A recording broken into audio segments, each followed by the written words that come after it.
You've been told your whole life that control is the key. Control your future, control your career, control your relationships. But if control was really the answer, why do you still feel exhausted, anxious, and never at peace? Why, even when things go your way, does fear sneak back in, whispering that it could all fall apart tomorrow? Here's the truth no one told you. Control is an illusion, and the tighter you cling, the more life slips through your fingers like sand. But what if you didn't have to fight anymore? What if letting go didn't mean losing, but finally winning your freedom? For thousands of years, Buddhism has carried a quiet, powerful message. Peace is not found in controlling the universe, it's found in trusting it. The greatest masters, Zen monks, wandering sages, compassionate teachers discovered how to live with lightness, calm, and true freedom.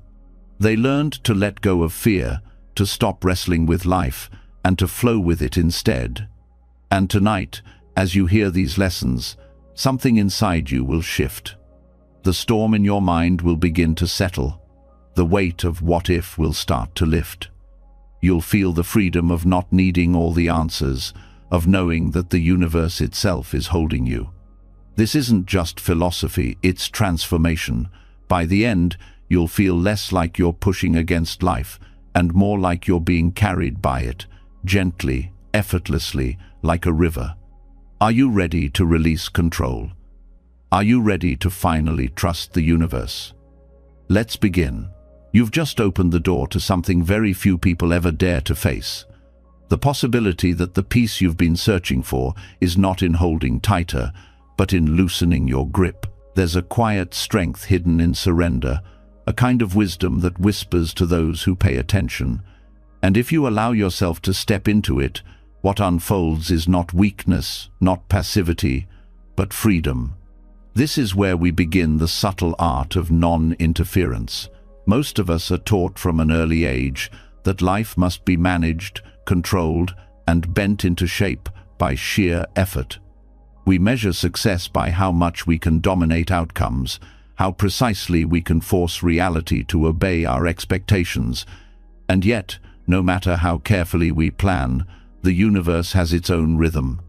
There's traffic when you least expect it, storms when you planned a sunny day, endings when you were sure something would last forever.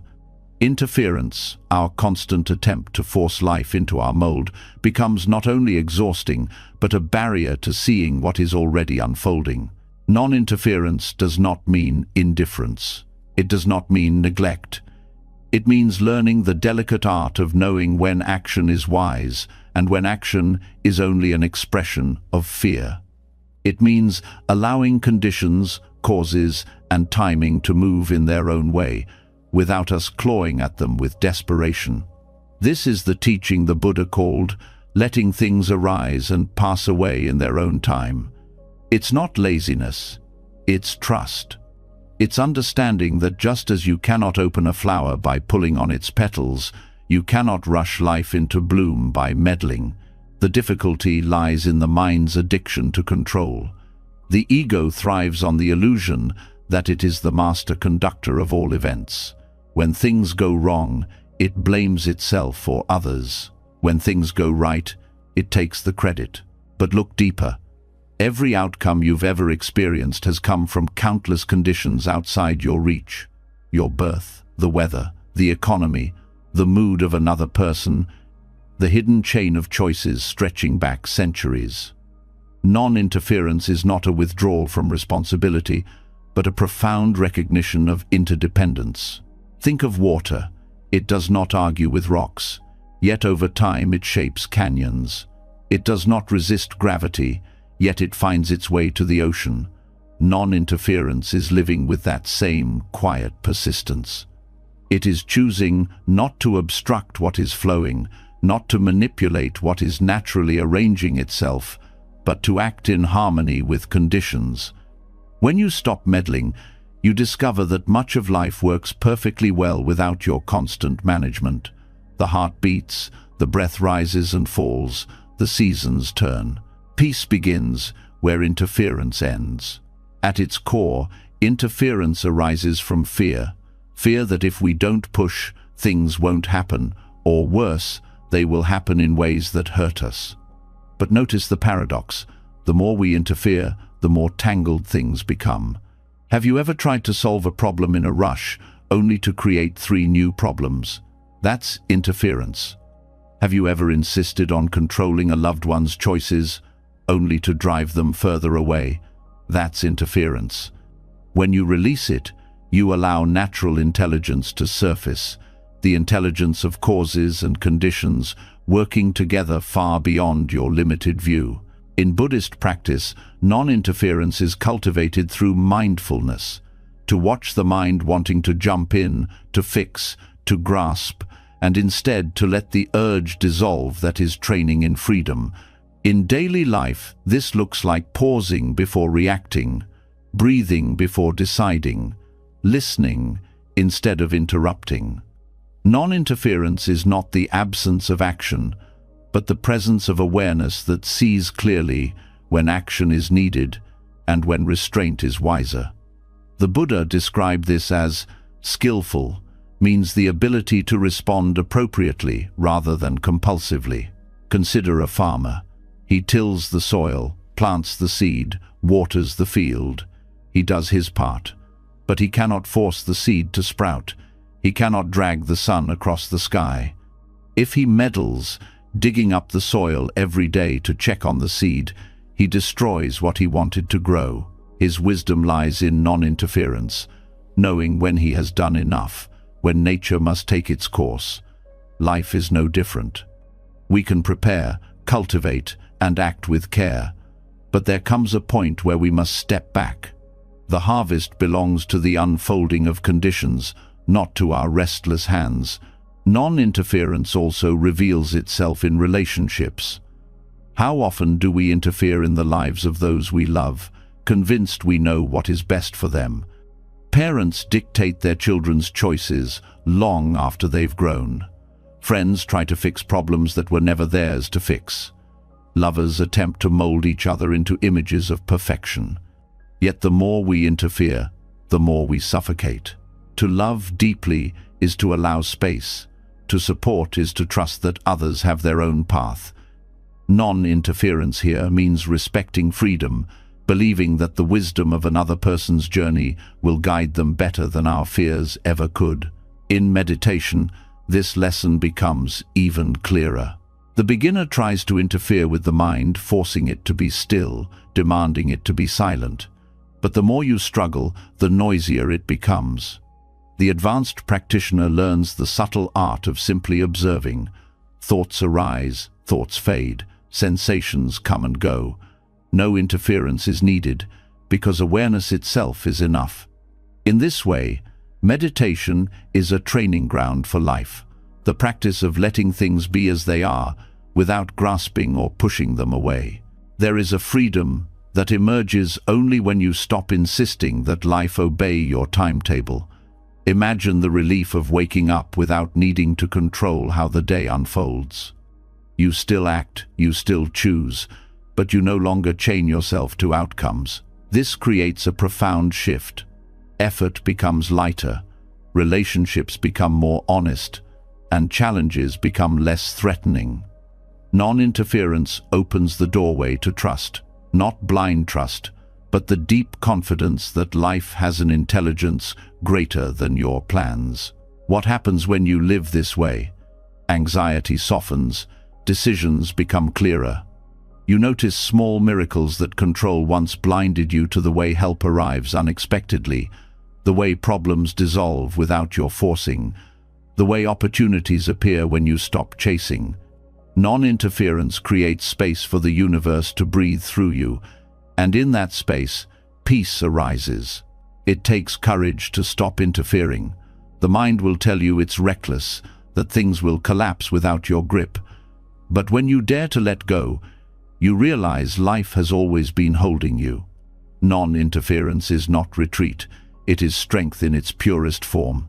It is choosing to align with reality rather than struggle against it. The Buddha's words echo through this truth. Let go, and you will know freedom. When you begin practicing this, start small. Notice the urge to correct, to argue, to force your will. Pause instead. Let silence speak. Allow time to pass before reacting. Little by little, you train yourself to step back, to witness the intelligence of unfolding events. Over time, this becomes natural. You find yourself less entangled, less burdened, more at ease. The subtle art of non-interference is not a single act, but a lifelong practice, one that deepens every day. When you begin to release the urge to interfere, a deeper truth quietly rises to the surface. The very reason interference feels so urgent is because we fear change. We try to control because we dread loss, because we resist the shifting ground beneath our feet. Yet in the heart of Buddhist teaching there is a radical message. Change is not your enemy. It is the very essence of freedom. To see impermanence not as a thief, but as a guide, is to transform your entire relationship with life. Impermanence is often misunderstood as something tragic, a reminder that all things will eventually slip away. But this is only half the truth. The other half is luminous. Because everything changes, nothing is fixed forever. Suffering passes, pain softens, failure opens into new beginnings. Without impermanence, growth would be impossible, healing would never come, joy would never arise after sorrow. To embrace impermanence is to recognize that every moment carries the seed of renewal. When you look at the seasons, you can see this clearly. The tree that loses its leaves in autumn does not despair. It does not cling to the old growth, trying to glue each leaf back in place.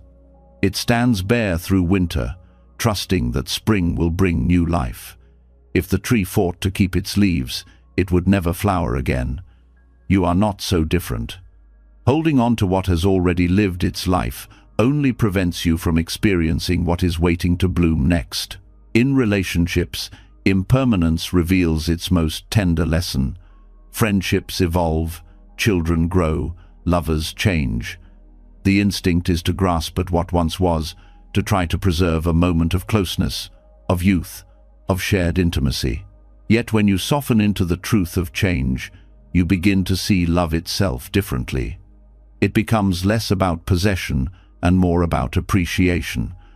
To love someone with the awareness of impermanence is to treasure them fully while they are present, without clinging when the form of that relationship shifts. This kind of love is deeper because it is not chained to permanence. It flows with reality rather than against it. In your own inner life, impermanence works like a medicine. Every state of mind you experience, no matter how heavy, is subject to change. Anger flares but cannot hold forever. Anxiety may grip you, but it cannot stay. Even grief, which feels eternal in its darkest hours, eventually moves, softening into something bearable, sometimes even into compassion. Knowing this is liberation. You stop believing that today's emotions define you. You see them as passing weather in the sky of your mind. The Buddha taught that clinging is the root of suffering, and clinging is nothing more than the refusal to accept impermanence. We cling to youth, to possessions, to identities, to ideas of how life should be, and when change arrives, as it always does, we suffer. But when you turn toward impermanence and say yes, a strange thing happens. Suffering loosens its grip. You discover that the very thing you feared change is also what makes life precious. If everything lasted forever, nothing would matter. It is because the flower wilts that its beauty pierces the heart. It is because the child grows that each moment of play carries meaning. Impermanence does not steal. It gives urgency to love, depth to joy, and softness to sorrow.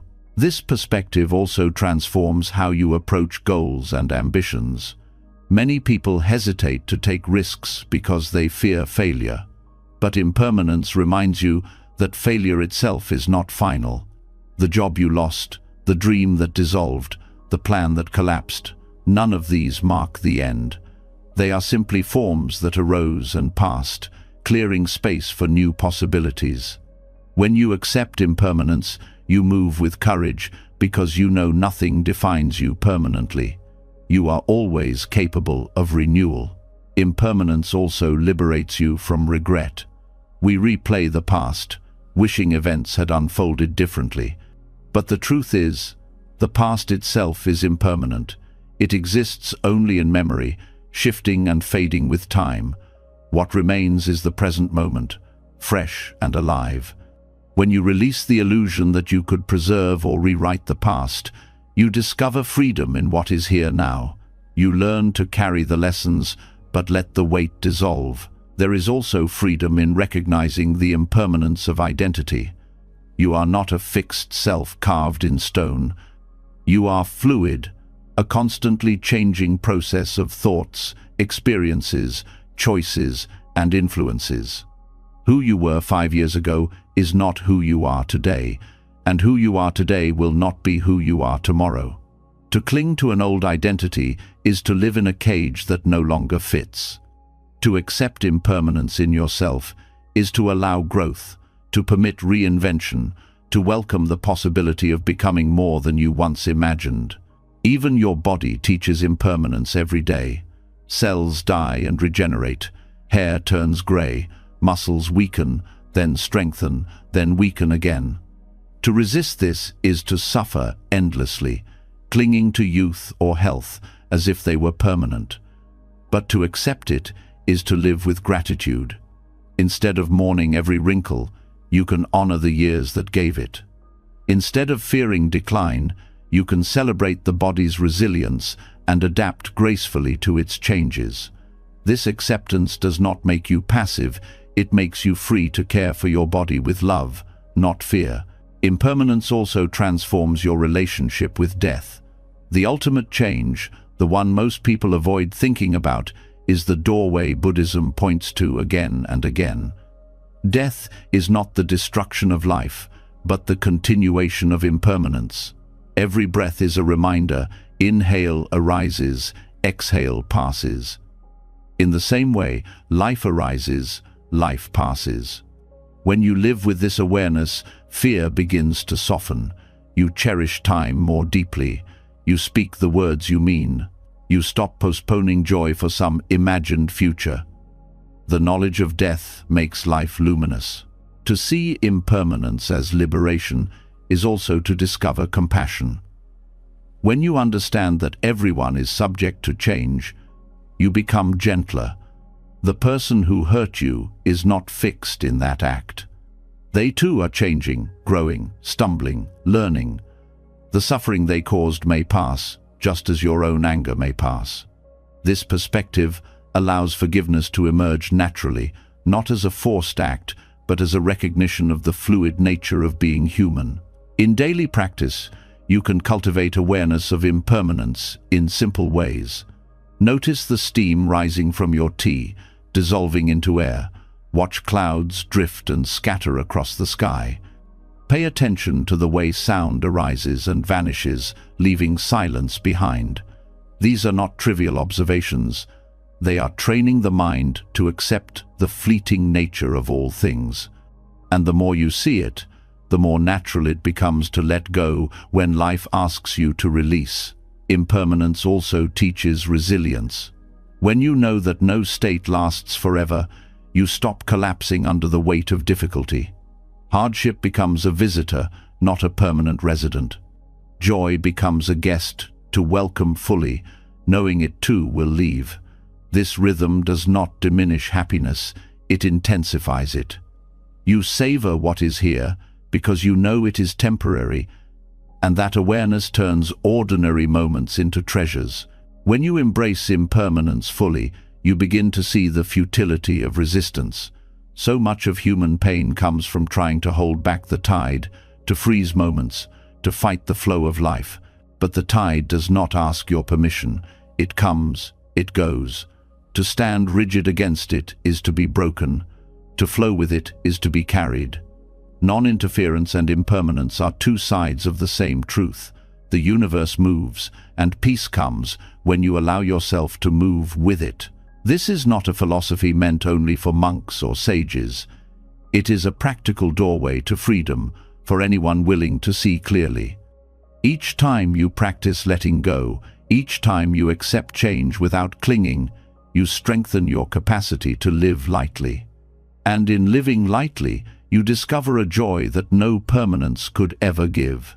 The fear of impermanence turns into reverence when you realize it is the reason anything matters at all. To fear change is to miss the beauty of the fleeting. To embrace it is to finally live. This is the liberation the Buddha pointed to, a life unburdened by clinging, open to the endless dance of arising and passing, full of gratitude for each precious breath. When the truth of impermanence begins to settle in your heart, another question naturally arises. If everything is changing, if nothing is fixed, then how should you live? Should you simply drift wherever life takes you, or should you push with all your strength to shape the future? The Buddha's answer was neither extreme. He offered something more subtle, a way of effort that is neither rigid nor careless, a balance between discipline and surrender. This is the middle way of effort, a path that allows you to act with clarity and energy without becoming trapped in strain or passivity. Most of us live swinging between two extremes. On one side, there is forcing, the endless pressure to strive, achieve, and control every outcome. On the other side, there is neglect, the temptation to give up, to abandon responsibility, to let laziness rule. Both lead to suffering. Forcing drains your spirit, leaves you anxious, and ties your worth to results. Neglect leaves you stagnant, dissatisfied, and weak. The middle way is neither of these. It is a rhythm of action that feels alive but not tense, purposeful but not desperate, steady but not rigid. In Buddhist teaching, this balance is compared to tuning the strings of a lute. If the string is pulled too tight, it snaps. If it is left too loose, it makes no sound. Only when the tension is balanced does music arise. Your effort is the same. Too much strain breaks you, too little care dulls you. But the middle tension, the balanced effort, produces harmony in life. To live this way requires sensitivity, the ability to listen to yourself deeply, to know when to lean forward and when to step back. Effort in the Buddhist sense is not about raw intensity, but about skill. It is called right effort, the kind of energy that supports clarity and compassion rather than ego and greed. This means cultivating what nourishes the mind and letting go of what drags it down. It is not simply about working hard, but about working wisely. The middle way of effort asks you to be mindful of the quality of your actions, to see whether they are guided by fear, by pride, by craving, or whether they come from steadiness and kindness. Discipline plays an important role, but discipline here is not about harshness or punishment. It is about consistency, the quiet commitment to what matters most. Discipline without forcing is like tending a fire. You feed it regularly with care, not with panic. You do not smother it with too much wood, nor do you neglect it until it dies. You keep it alive with patience, letting it grow in its own pace. This kind of discipline does not chain you, it frees you. It gives shape to your days without crushing your spirit. Surrender is the other half of the balance. Surrender here is not about giving up. It is about letting go of the illusion that you control all results. You act with effort, but you release the need to dictate the outcome. This protects you from despair when things don't unfold as planned, and it shields you from arrogance when they do. Surrender means you plant the seed, water the soil, but you do not demand the flower to bloom by your schedule. You trust the process, knowing that effort and conditions together give rise to fruit. This balance shows itself clearly in meditation. A beginner often tries too hard, straining to focus, fighting against thoughts. The mind becomes tight, restless, and discouraged. Others fall into the opposite trap, drifting into daydreams, making no effort to stay present. Both extremes are unhelpful. The middle way in meditation is alert but relaxed, focused yet open. You sit upright with dignity, but you soften your grip. Attention is steady but gentle, like holding a bird in your hands, not so tight that you crush it, not so loose that it flies away. In daily life, this balance of effort prevents burnout. Many people throw themselves into work or personal goals with relentless intensity, only to collapse from exhaustion or emptiness. Others avoid effort, waiting for life to deliver meaning without contribution, and end up feeling directionless. The middle way allows you to engage fully while also resting fully. You give your best in each task, but when the task is complete, you release it. You learn the wisdom of cycles, work and rest, activity and stillness, effort and ease. This balanced effort also reshapes your relationship with ambition. You can still pursue goals, but you no longer chain your worth to them. You set intentions, you move toward them with steady steps, but you do not crush yourself with pressure or self-criticism along the way. Ambition becomes a path of growth rather than a prison of perfectionism. Success is not measured only by the outcome, but by the quality of the effort itself, whether it was honest, compassionate, and balanced. The middle way of effort also teaches patience. Forcing is rooted in impatience, the need for immediate results. Neglect is rooted in hopelessness, the belief that nothing is worth trying. Balanced effort trusts the long arc of change. It knows that progress often unfolds slowly, like water carving stone. It values steady practice over dramatic bursts. It sees each small step as meaningful, each day of honest effort as a victory, regardless of how visible the results may be. In relationships, balanced effort shows up as presence.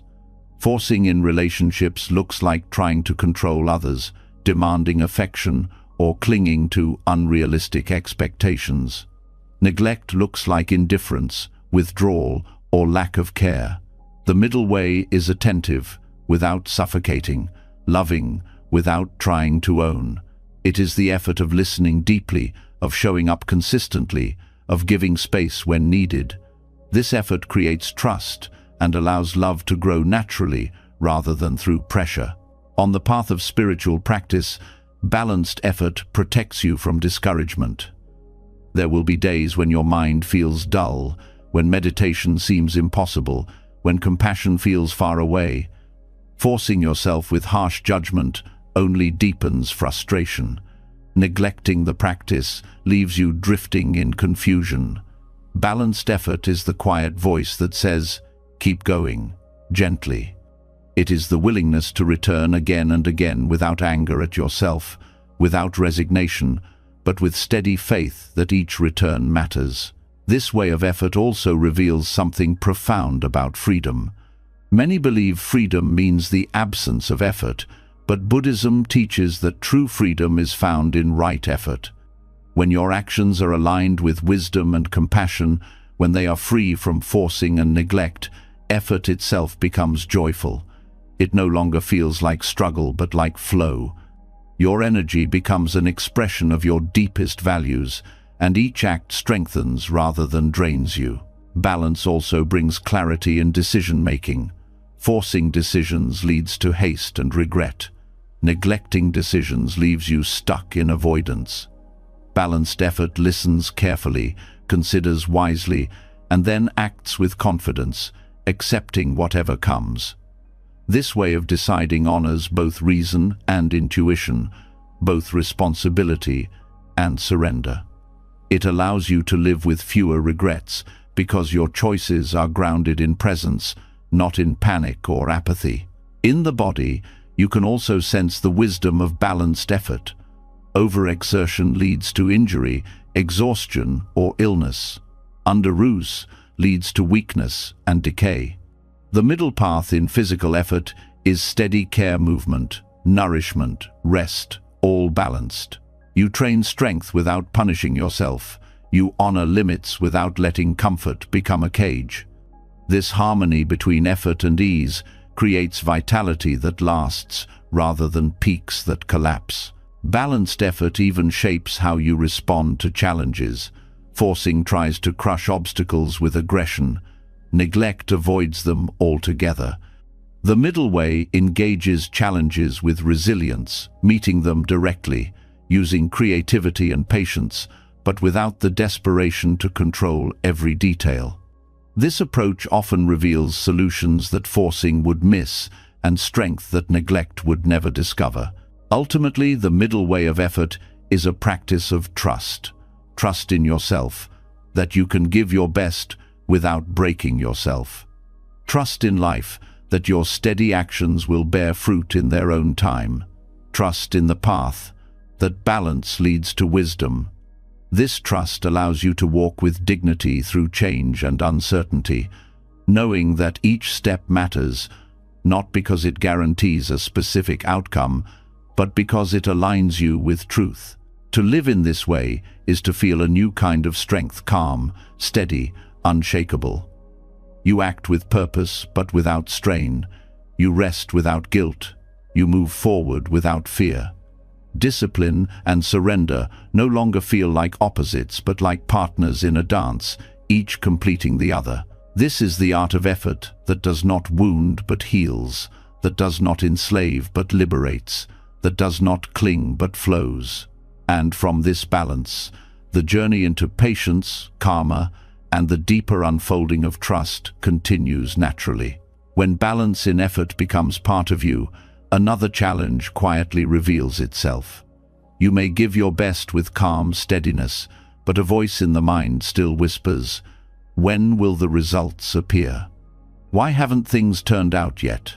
This restless need for outcomes is one of the deepest knots we carry. The Buddha pointed to a truth that cuts through this struggle: plant the seed, but do not claim ownership of the harvest.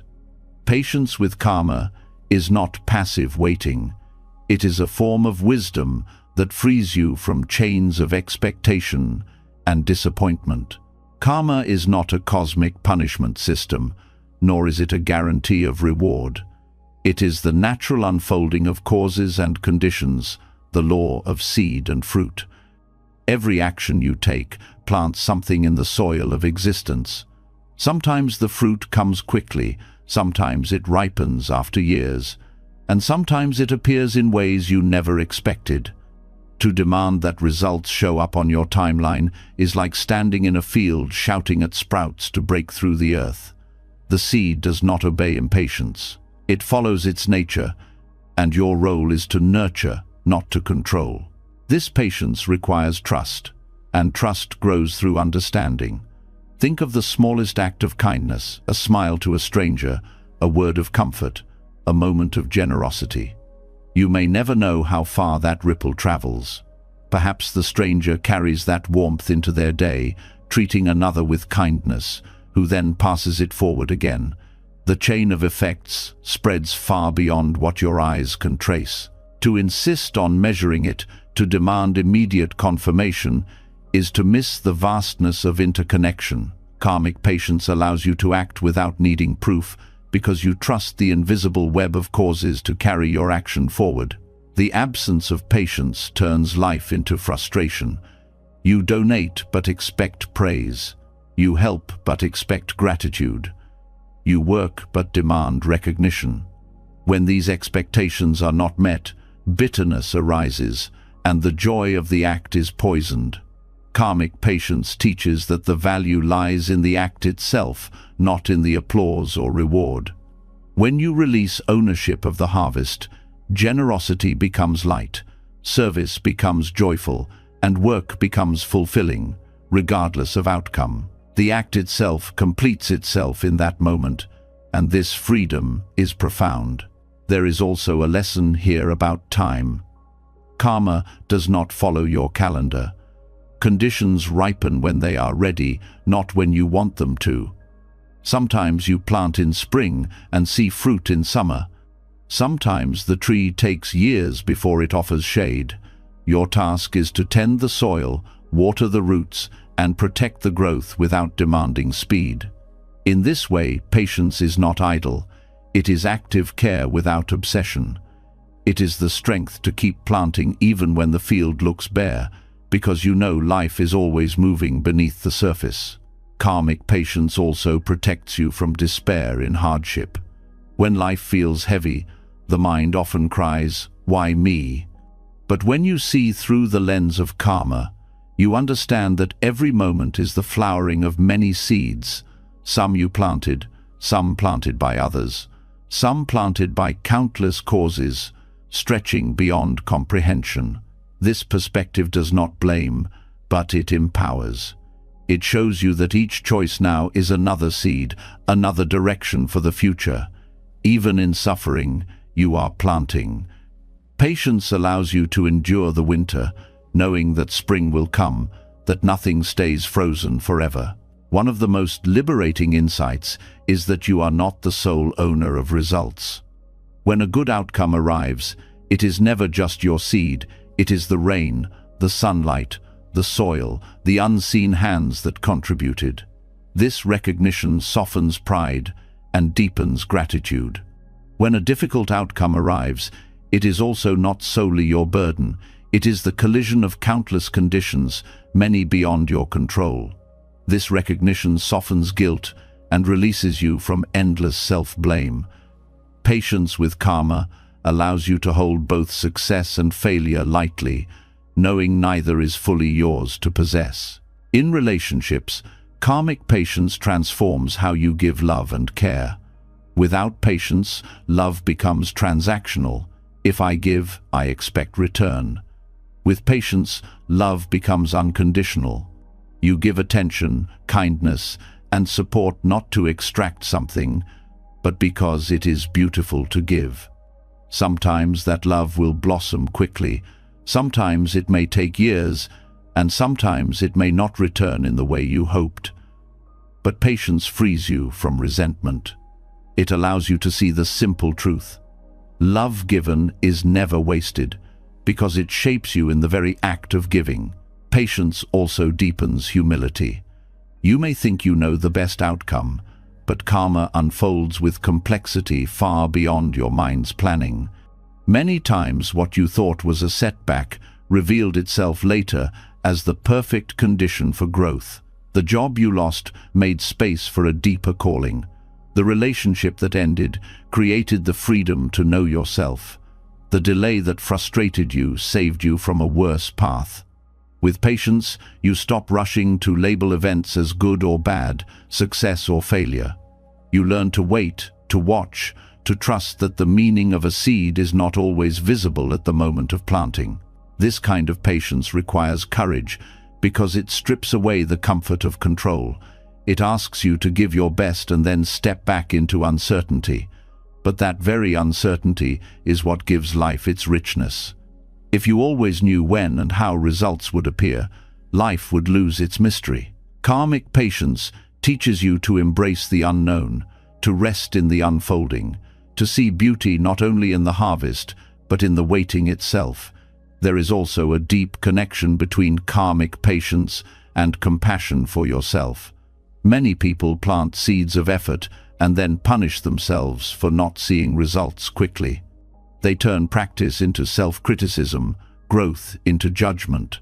But patience reminds you that growth has its own pace. Just as you would not scold a child for not becoming an adult overnight, you need not scold yourself for not reaching perfection instantly. Patience allows you to nurture yourself as you would a garden with care, persistence, and gentleness. Daily practice of karmic patience can be as simple as noticing where you cling to results. When you do a good deed, observe the mind asking for acknowledgement. When you put effort into a task, observe the impatience rising. Instead of feeding it, smile at it. Remind yourself, the seed is planted. My work is complete in this moment. The rest belongs to life. Over time, this shift becomes natural, and your actions grow lighter, free from the burden of demand. Even the smallest habits change under this perspective. A single breath taken with awareness is a seed. A moment of restraint instead of anger is a seed. A kind thought toward yourself is a seed. You may not see their fruit today, but trust that they accumulate, shaping your future like unseen roots, strengthening a tree. Karmic patience is faith in the invisible, the willingness to keep planting goodness without rushing to harvest. This way of living changes how you see others as well. You no longer rush to judge someone's present state because you know they too are in the middle of a field of growth. Someone lost in anger may be planting seeds of future wisdom without even knowing it. Someone in despair may be closer to transformation than it appears. Patience allows you to honor everyone's journey without demanding they ripen by your schedule. The greatest gift of karmic patience is freedom. When you no longer tie your joy to the timing of results, you are free to act from love, from integrity, from truth. Your peace is not postponed until the harvest. It is alive in the planting itself. You find meaning not only in what comes later, but in the act of giving now. This makes your life steady, resilient, and full, because your happiness no longer depends on controlling outcomes. Through karmic patience, you learn that life is not a bargain, but a flow. You contribute, you nurture, you trust. The universe weaves your actions into patterns you may never see, but they matter. Each seed planted in sincerity shapes the future, whether or not you stand in the field when the fruit appears. To live this way is to walk with open hands, to give without clinging, to serve without waiting for applause. This is the patience that liberates, the patience that turns every moment of effort into an offering to the vast unfolding of life. When patience with karma begins to soften your grasp on results, life itself starts showing you patterns you cannot ignore. Again and again, the same lessons appear: struggles, losses, frustrations, disappointments. At first, these repetitions feel like punishments, like being trapped in a cycle with no escape. But the Buddha offered a radical shift. What if these cycles were not enemies but teachers? What if the endless turning of samsara, the wheel of birth and death, joy and sorrow, success and failure, was itself the classroom where freedom is learned? Samsara is the restless current of existence, the continual arising and fading of experiences. It is the hunger that drives desire, the dissatisfaction that follows every pleasure, the suffering that clings to loss. Many traditions describe samsara as something to be fought against, but in Buddhism it is understood as a mirror. Every repetition is a reminder that clinging leads to suffering. Every cycle is a chance to wake up, to see clearly, to release control. Rather than fleeing from samsara, the path is to learn from it. Frustration is one of the clearest teachers. Each time you crave something and do not receive it, or receive it and then lose it, the sting points to the truth. Nothing here can be fully held. The cycle repeats because we resist the lesson. When frustration arises, patience and awareness reveal its message that control is not possible, that clinging only deepens the wound. When you learn to sit with frustration without demanding it vanish, it begins to soften. It shows you where your expectations are rigid, where your attachments keep you bound. Suffering itself is a teacher that does not lie. Pleasure can deceive, making you believe permanence is possible, but pain strips away illusions. When you lose someone, when a dream fails, when health falters, the raw truth of impermanence stands before you. It hurts, yet it teaches. It reveals that freedom cannot be found in securing outcomes, only in letting go. When you see this, suffering becomes not an enemy to destroy, but a guide pointing you toward release. Cycles of repetition in life, the same mistakes, the same arguments, the same disappointments, are samsara's most relentless lessons. At first, they feel like curses. Why does this keep happening? Why do I meet the same patterns in different forms? The Buddhist answer is simple: because the lesson has not yet been learned. Each repetition is life patiently pointing to the same route, saying, look here, release here, until the clinging is seen and let go. Samsara repeats.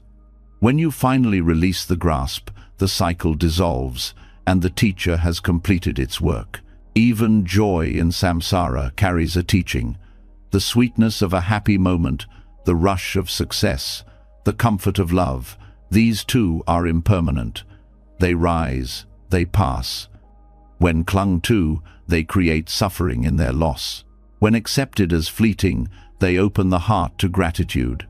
Samsara teaches that even joy is not to be possessed, but to be cherished and released. In this way, happiness itself becomes a lesson in letting go, reminding you that clinging even to beauty binds you.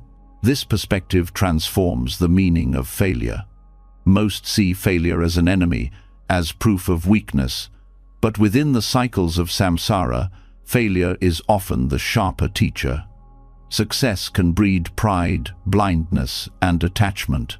Failure exposes the fragility of control, humbles the ego, and reveals the futility of rigid grasping. Through failure, you learn resilience, compassion, and humility.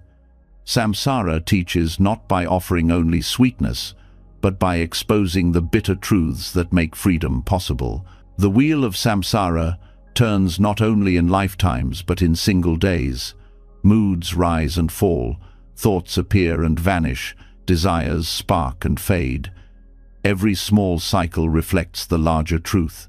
By paying attention to these microcycles, you train yourself to see the pattern everywhere. A morning irritation passes, an afternoon joy fades, an evening worry dissolves. Each cycle whispers, "Nothing lasts, let go." To ignore these whispers is to remain enslaved. To hear them is to learn. Samsara also teaches through relationships. The same conflicts return, the same wounds are triggered, the same disappointments replay. These are not punishments from the outside. They are mirrors showing what clinging still lives inside. A partner's anger, a friend's neglect, a colleague's betrayal, each reveals attachments and expectations that bind you. The cycle repeats until awareness grows. When you respond, not with control but with release, samsara has delivered its lesson. There is great compassion in seeing samsara as teacher.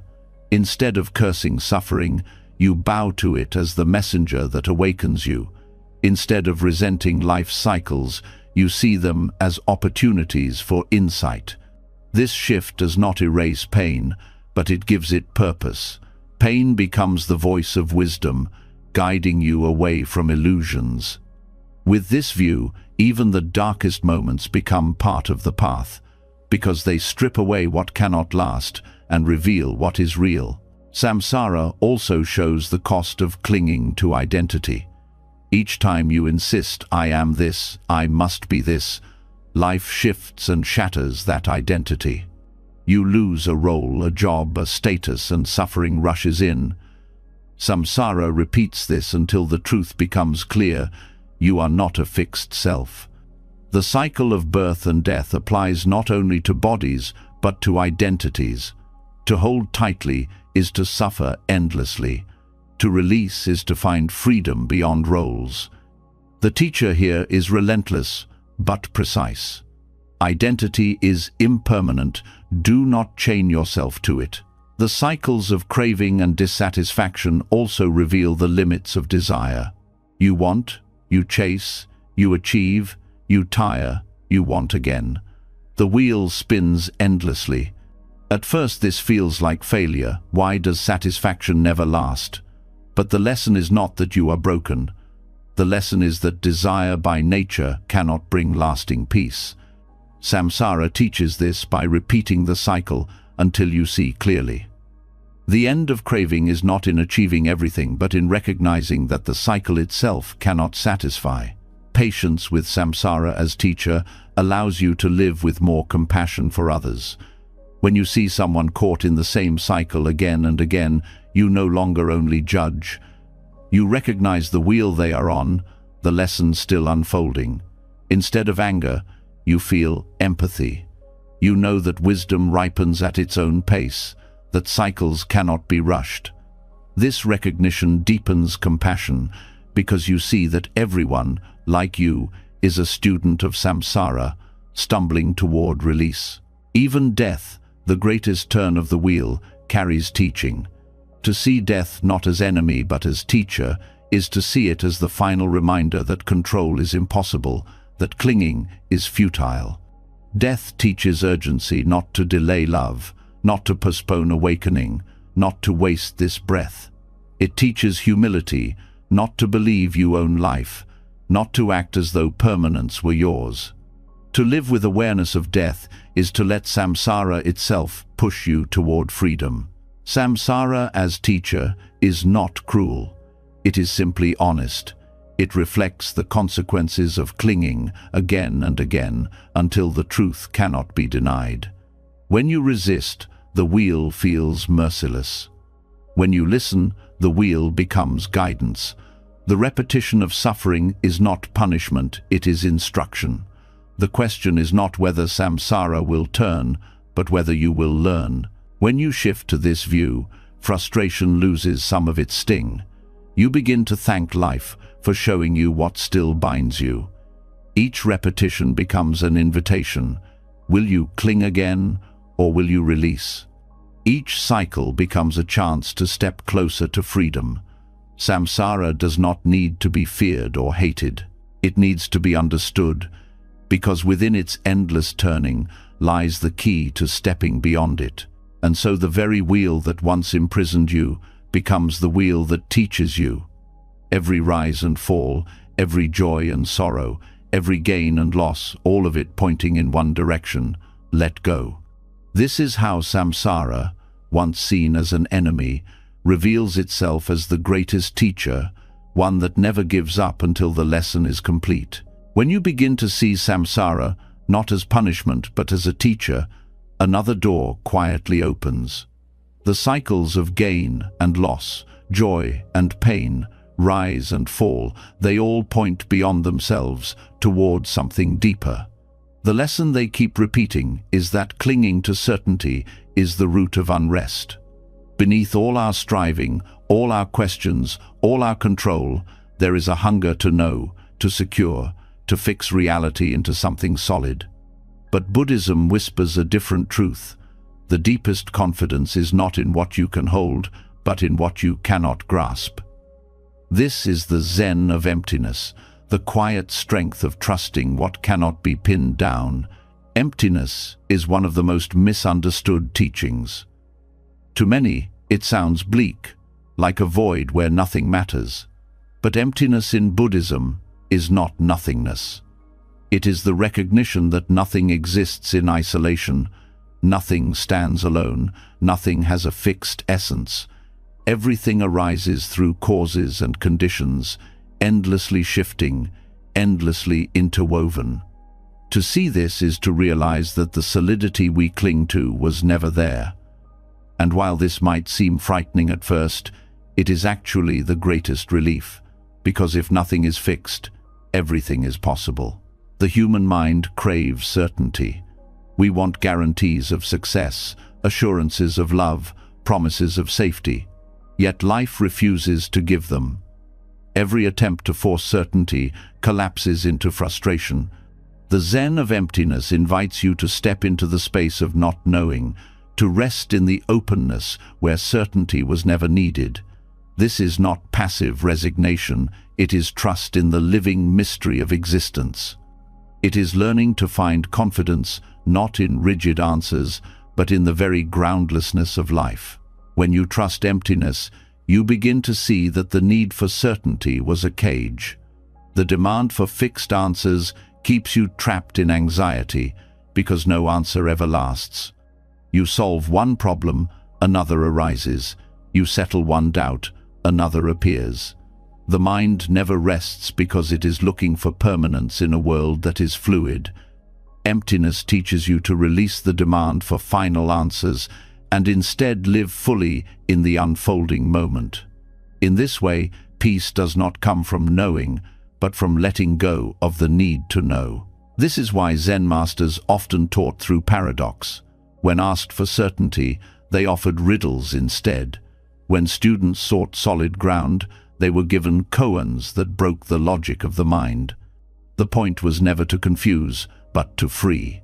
By breaking the craving for graspable answers, the teacher pointed the student toward direct experience, the raw immediacy of life as it island. In that space, the mind learns to rest in openness, to trust the silence beyond concepts. Emptiness also dissolves the burden of identity. If the self is not fixed, if it too is empty of solid essence, then you are not trapped in who you think you must be. The labels you wear, the stories you repeat, the roles you cling to, they are all shifting, interdependent, impermanent. Trusting emptiness means trusting that you can let these labels go without losing yourself. In fact, by letting them go, you discover a freedom greater than any identity could offer.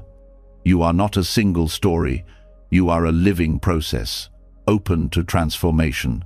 This teaching is not abstract, it touches every aspect of life. Consider relationships. Much of the suffering in love comes from demanding certainty, wanting guarantees of permanence, needing promises of unchanging affection. But when you trust emptiness, love becomes freer. You no longer grasp to lock it in place, you meet it as it arises. Each moment of connection is treasured for what it is, not clung to as something that must last forever. This makes love more alive, not less. It is no longer about ownership, but about presence. Work and ambition, too, are softened by this view. The demand for certainty in outcomes often leads to burnout and despair. When you rest in emptiness, you act with dedication, but without the desperate need for guarantees. You put forth effort, but you trust the openness of conditions. Success or failure no longer define you because both are empty of fixed meaning. They arise, they pass, they teach, and they dissolve. Confidence grows not from controlling outcomes, but from knowing you can meet whatever arises with openness. Even fear itself begins to change under the lens of emptiness. Fear thrives on the unknown, but when you learn to rest in not knowing, fear loses its grip. You no longer fight uncertainty, you lean into it. The unknown becomes a place of possibility rather than threat. Each moment unfolds fresh, unbound by past definitions. In this way, emptiness turns the space of anxiety into the space of freedom. Meditation practice becomes the direct training ground for this trust. When thoughts arise, you see they are empty, they appear, they fade, they cannot be grasped. When sensations shift, you see they too are empty of permanence. Even the sense of I is seen as a collection of changing processes. Each time you notice this, you rest a little more deeply in the openness beneath it all. Over time, the habit of clinging weakens, and trust in emptiness grows natural. This trust also transforms how you meet suffering. Pain still arises, but you no longer chain it to a fixed identity. Instead of saying, I am suffering, you see suffering as a passing process, empty of permanence. This space allows compassion to grow. You suffer less because you no longer build a self around the pain. You meet it, you learn from it, and you let it move. Emptiness turns even suffering into an expression of freedom. The Zen of emptiness is also the Zen of presence. When you stop demanding certainty, you return to what is here. Breathing, hearing, seeing, touching life in its raw immediacy. You begin to notice that this moment is always enough. Certainty about tomorrow is no longer needed when the richness of now is fully alive. This is why Zen emphasizes simplicity, sitting, walking, eating, breathing. Each act is complete in itself when met with openness. The courage to trust emptiness also reshapes your view of death. If the self is not a fixed essence, then death is not the annihilation of something solid, but the continuation of change. The body returns to earth, the breath dissolves into air, the mind's processes end their cycle. Death is the ultimate expression of emptiness, the release of all clinging. To trust this is to live without fear, to see death not as a void, but as part of the endless openness of existence. Living with trust in emptiness does not mean abandoning responsibility. It means acting from clarity rather than clinging. You still care, you still engage, but your care is lighter, your engagement freer.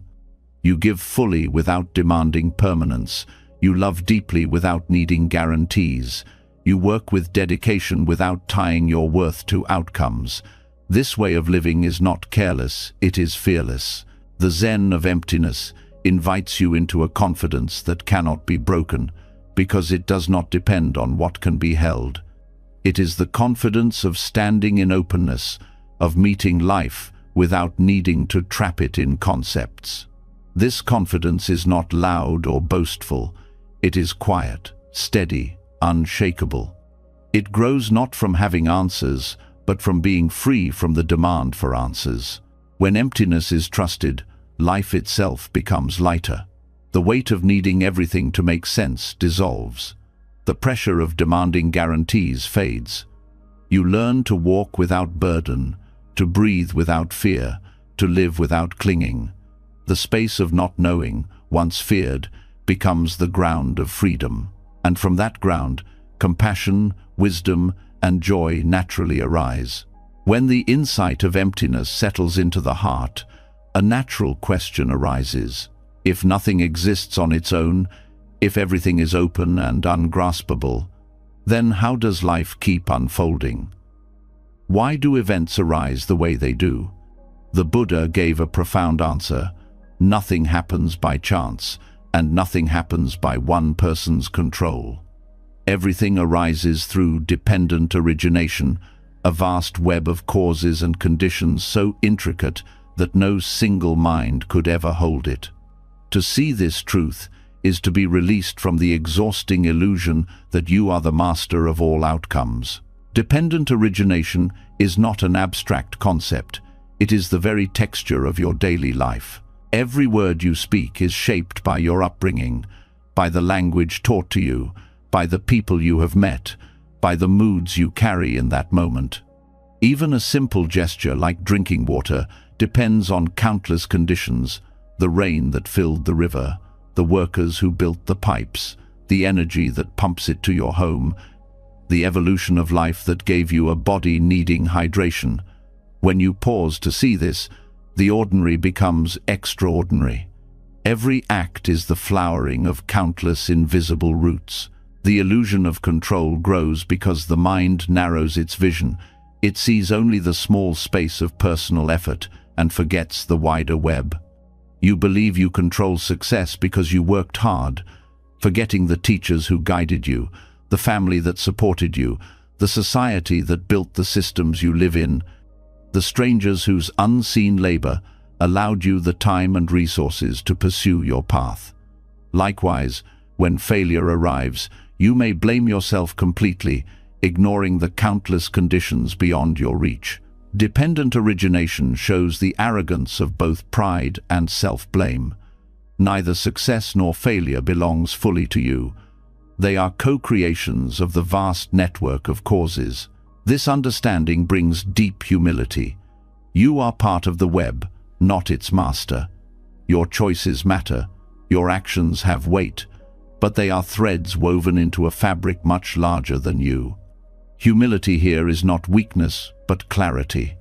It frees you from carrying the impossible burden of total control. You learn to act with integrity, knowing that the outcome is shared with the universe. This allows you to give your best without the crushing pressure to guarantee results. Dependent origination also reveals the interdependence of suffering. When anger arises in someone toward you, it is not born in that moment alone. It carries roots from their childhood, from their stresses, from the culture that shaped them, from the endless chain of conditions feeding their state of mind. Seeing this, you can respond with compassion instead of only personal hurt. Their anger is not simply theirs.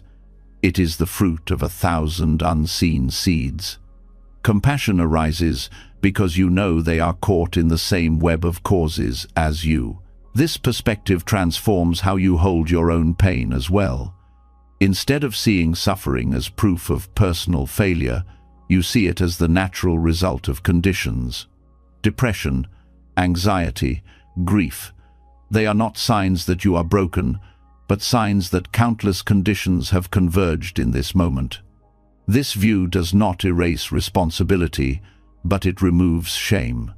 You can take steps to create new conditions without believing that your worth is defined by the present ones. Understanding dependent origination turns self-condemnation into patience. One of the most liberating aspects of this teaching is that it dissolves isolation. The illusion of control makes you feel alone, carrying your fate on your shoulders. Dependent origination reminds you that you are never separate. You breathe air given by trees. You eat food cultivated by others. You think thoughts shaped by centuries of culture. You are woven into everything. This dissolves loneliness because it shows that connection is not optional. It is the very nature of existence. The illusion of control also drives much of human conflict. Nations fight believing they can dominate the course of history, ignoring the complex tangle of economic, cultural, and ecological conditions that shape events. Individuals argue, each convinced they alone direct the truth, forgetting that even their opinions are the result of influences beyond their choosing. When dependent origination is understood, arrogance softens. You no longer cling to the belief that your view is absolute. This creates space for dialogue, for empathy, for peace. In daily life, this teaching can be felt in the smallest details.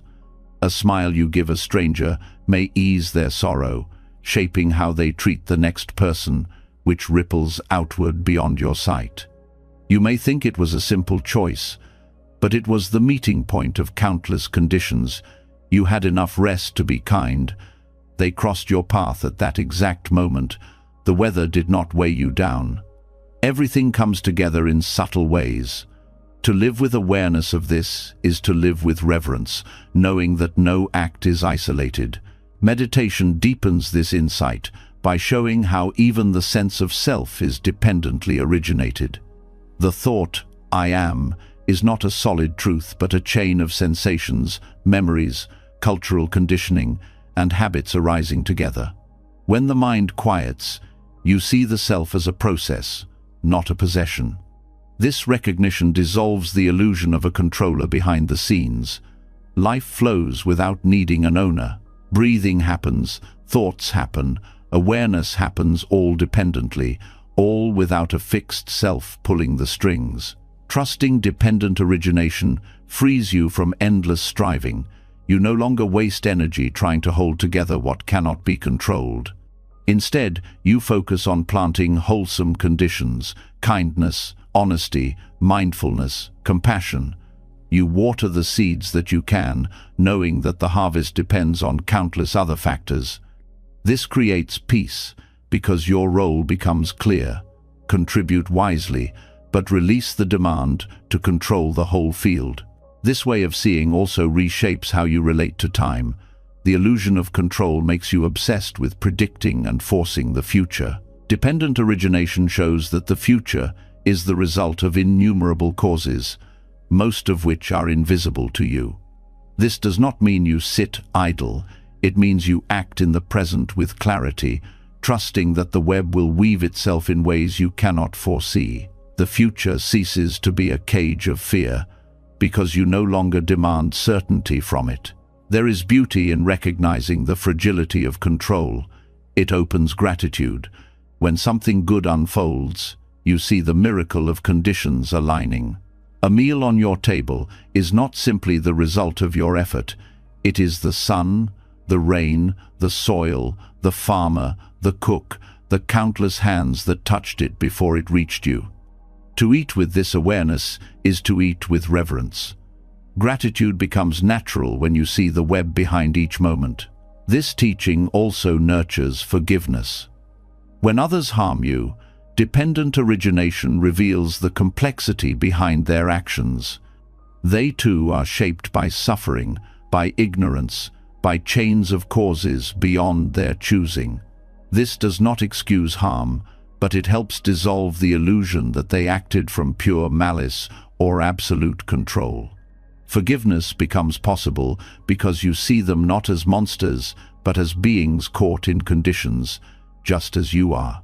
Dependent origination is a call to humility, compassion, and trust. Humility, because you recognize that you do not control the universe. Compassion, because you see that everyone is entangled in conditions beyond their will. Trust, because you learn to act wisely and let go of the rest. This triad replaces the burden of control with the lightness of participation. You are not the owner of reality, but you are a contributor to its unfolding. When this insight deepens, the illusion of control becomes almost laughable. You see how often the mind insists, "I did this, I made this happen," while ignoring the infinite conditions that made it possible. You see how often you blame yourself for things you could never have controlled. The grip loosens, and with it, suffering loosens. What remains is a simple clarity. Life is a web, you are a thread, and your freedom is not in controlling the web, but in weaving your part with wisdom and love. In this way, dependent origination dissolves the myth of isolation and control, opening the way to a deeper trust in life. Every event, every thought, every breath is part of an immeasurable tapestry. To live in awareness of this is to live in harmony with reality, no longer enslaved by the exhausting demand to control what was never yours to command. When the truth of dependent origination becomes clear, another illusion begins to lose its grip. If everything arises from countless causes and nothing stands alone, then the self you cling to as solid and unchanging cannot be what it seems. The identity you defend, the roles you claim, the story you repeat about who you are, all of these are shifting, fragile, and dependent too. Yet most suffering comes from trying to freeze this ever-changing process into a fixed self. To let go of this rigid identity is not to lose yourself, but to discover a freedom that carries you with the flow of life instead of against it. The belief in a fixed self is deeply ingrained. From childhood you are taught to define yourself, your name, your achievements, your personality, your opinions. Society reinforces this with endless labels: successful or unsuccessful, strong or weak, worthy or unworthy. You begin to think of yourself as a permanent thing, a separate entity that must be protected at all costs. But the reality is that the self you defend so fiercely shifts every moment. Who you were yesterday is not who you are today, and who you are today is not who you will be tomorrow. The rigidity of identity creates endless tension. You feel pressure to live up to your own labels, to maintain consistency even when your inner truth is changing. You cling to old roles long after they have served their purpose. You defend outdated stories even when they bring you pain. This struggle comes from mistaking a flowing river for a frozen statue. Life is motion, but the fixed self tries to stop that motion, and in the attempt, suffering grows. When you release the belief in a fixed self, you allow life to breathe through you. You no longer demand that you remain the same, and so you are free to evolve. Identity becomes a tool rather than a prison. You can step into roles when they serve compassion, and you can step out when they no longer fit. This flexibility is not weakness, it is wisdom. Just as a tree bends with the wind and does not break, you learn to move with the current of existence without clinging to one rigid form. This release also brings deep compassion for yourself. The rigid self is harsh, demanding perfection, condemning every mistake as permanent failure. But when you see the self as fluid, mistakes become moments, not definitions. You can grow, learn, and transform without carrying the weight of permanent judgment. This gentle view allows healing, because you stop stabbing yourself with the illusion of permanence. You begin to treat yourself as a living process, capable of renewal at every breath. Letting go of fixed identity also transforms relationships. Much of conflict comes from locking others into rigid roles, believing they will always be the way they once were, or expecting them to never change. This prevents true connection, but when you see that everyone is fluid, that each person is a changing process like you allow them the freedom to grow. Love deepens because it no longer depends on clinging to an old version of someone. Trust grows because it rests not on permanence, but on openness to change. Even your relationship with the past softens. Rigid identity ties you to old wounds and old glories, insisting they define you. But when you let go, the past becomes part of your flow rather than a prison. Painful experiences shape you, but they do not fix you. Triumphs enrich you, but they do not freeze you. You are not a sum of events carved in stone. You are the living movement that carries those experiences forward, transforming them into wisdom. The fear of letting go often comes from thinking that without a fixed self you will be lost. But the truth is the opposite. The more you release, the more you discover a deeper ground of being that is not bound by labels or roles. This ground is awareness itself, the open space in which all experiences rise and pass. Awareness does not need to cling to any particular identity to exist. It flows with whatever arises, steady and unshaken. To rest in this awareness is to trust the flow of life at its core. In practical life, letting go of fixed self allows resilience. When circumstances shift, the rigid self breaks, unable to adapt. But the fluid self flows, meeting change with flexibility. Job loss, illness, aging, loss of status, all of these crush the one who believes they must always remain the same. But for the one who has let go of fixed identity, these changes are simply part of the river. Pain may still come, but it does not destroy. There is strength in being able to say, I can change too. This release also opens creativity. The fixed self clings to what is known, afraid of appearing foolish, desperate to preserve a stable image. The fluid self experiments, explores, and plays, unafraid of mistakes because mistakes do not define it. Creativity flourishes in freedom, and freedom grows when you stop protecting a rigid identity. Every new possibility in life requires letting go of the old self that resists it.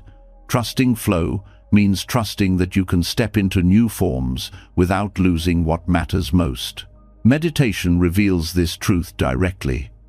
When you watch the mind carefully, you see that the sense of self is built moment by moment, thoughts about the past, feelings in the body, images of who you are.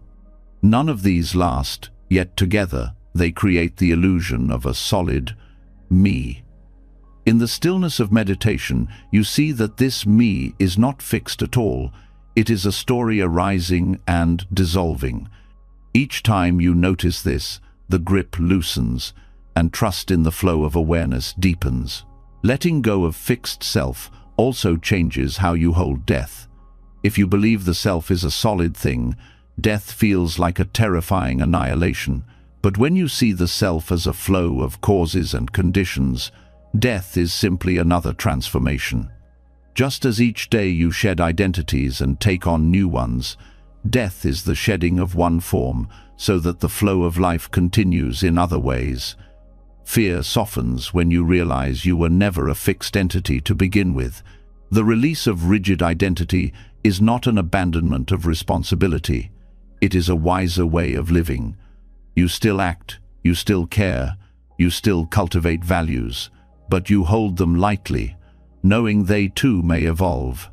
Integrity grows not from clinging to a permanent self-image, but from responding truthfully to each moment.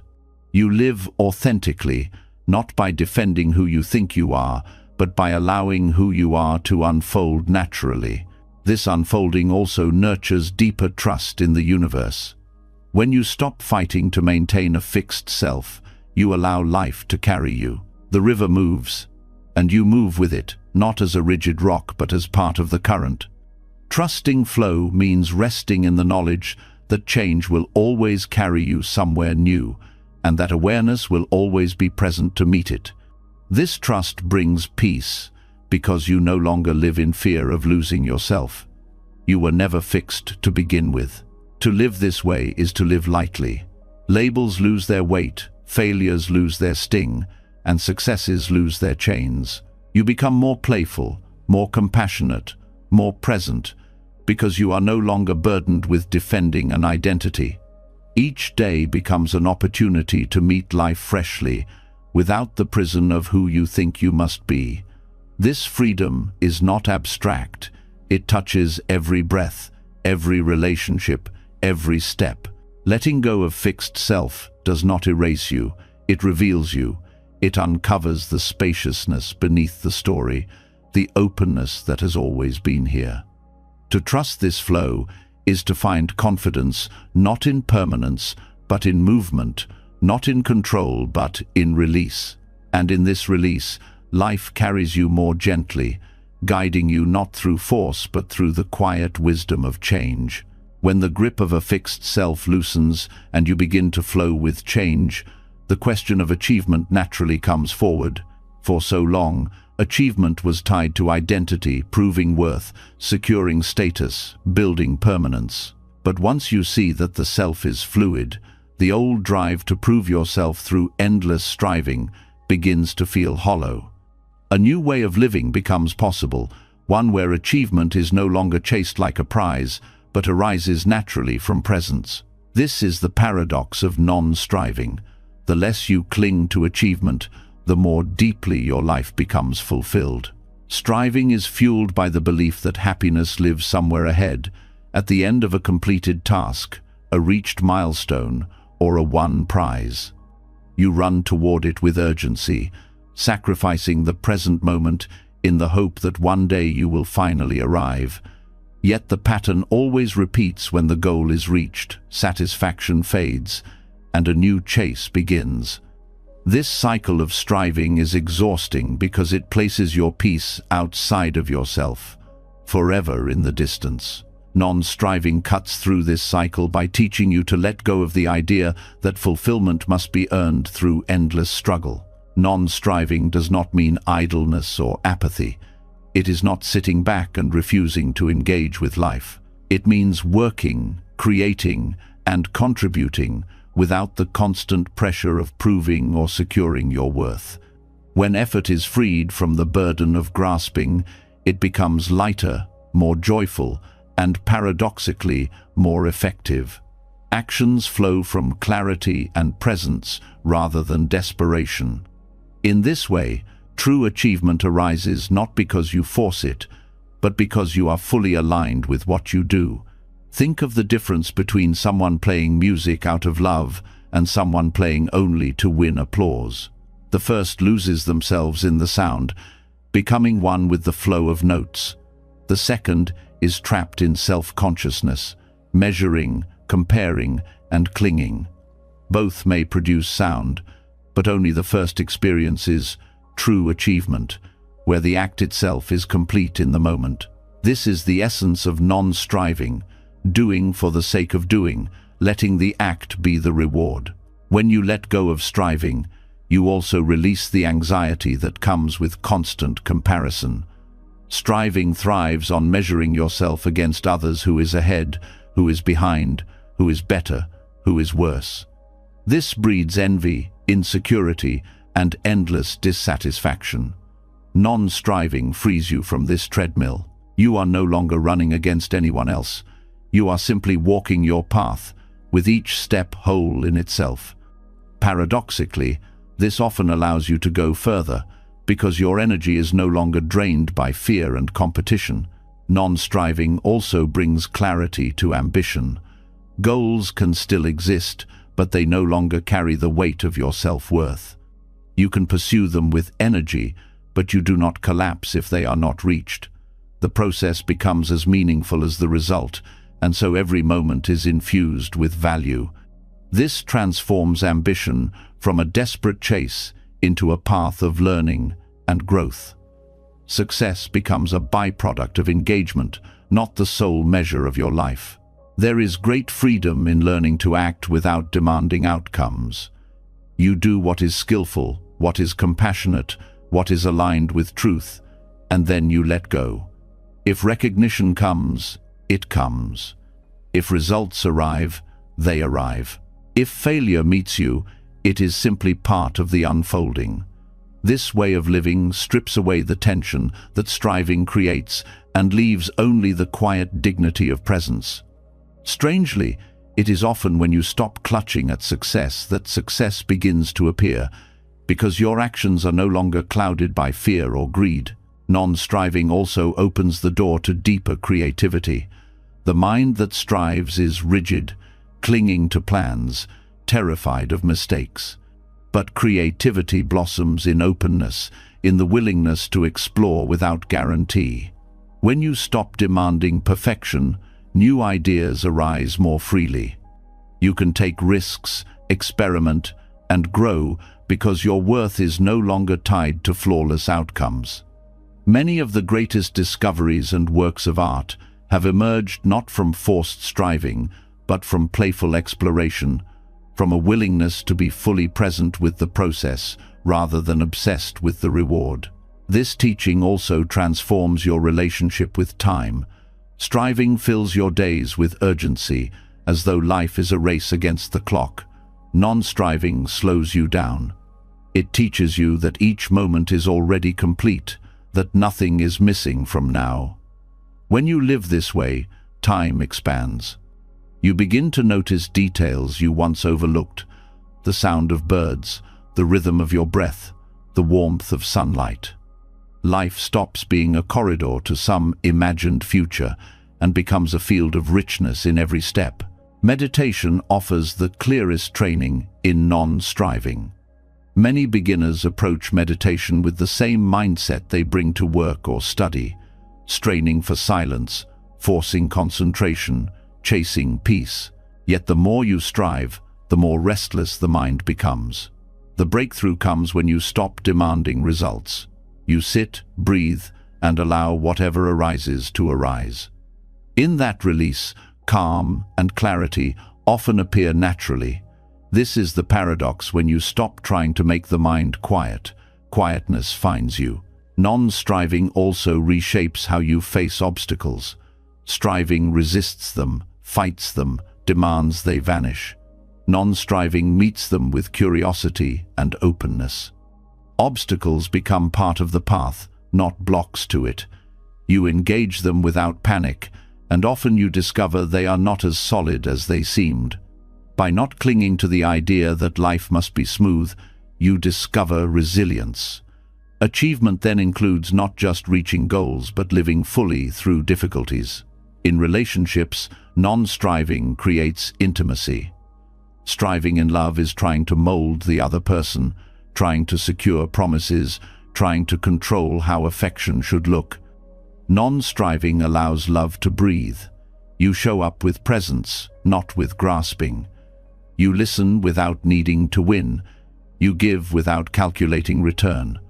This makes love purer, because it is not weighed down by hidden demands. The connection itself becomes the achievement. Letting go of striving also deepens compassion for yourself. When you are no longer driven by the harsh voice demanding constant achievement, you can rest. You can allow yourself to simply be, without needing to earn the right to exist. This rest is not laziness, it is nourishment. From it, true energy arises. You begin to act not out of fear of inadequacy, but out of joy in living. This shift turns even ordinary acts, washing dishes, walking down the street, speaking to a friend, into expressions of fulfillment. The paradox of non-striving is that it often leads to greater achievement in the conventional sense. Freed from the tension of grasping, your energy is steady. Freed from the weight of ego, your vision is clear. Freed from the obsession with results, your work is lighter and more creative. People who live this way often accomplish much, not because they cling to achievement, but because they are deeply aligned with what they do. Yet even if the outer results are modest, the inner achievement is profound, the achievement of peace, authenticity, and joy. To live this teaching is to trust that you are already enough. You do not need to prove your worth through endless striving. You can act with clarity, love, and skill, and let the rest unfold. Achievement is no longer something far ahead, always out of reach. It is here, in the presence you bring to this moment. Non-striving is not the end of effort, but the transformation of effort into something wise, compassionate, and free. When you stop chasing, life begins to meet you where you are. Each step becomes both the path and the destination. Each act, no matter how small, carries its own fulfillment. This is the true achievement, living so fully that nothing needs to be clung to, because everything is already whole. When the restless chase for achievement softens through non-striving, something tender begins to emerge in its place. You realize that the deepest release does not come from abandoning effort altogether, but from allowing your actions to be guided by something greater than personal gain. That something is compassion. To surrender through compassion is not weakness, it is the strength to let go of control out of care for yourself and others. It is the recognition that love carries more power than fear, and that letting go for the sake of well-being is not a loss but the highest form of courage. Control is often disguised as protection. You grip tightly to plans, people, and identities because you believe that holding on will keep everyone safe. But in truth, control is usually driven by fear and insecurity. Compassion changes the reason for release.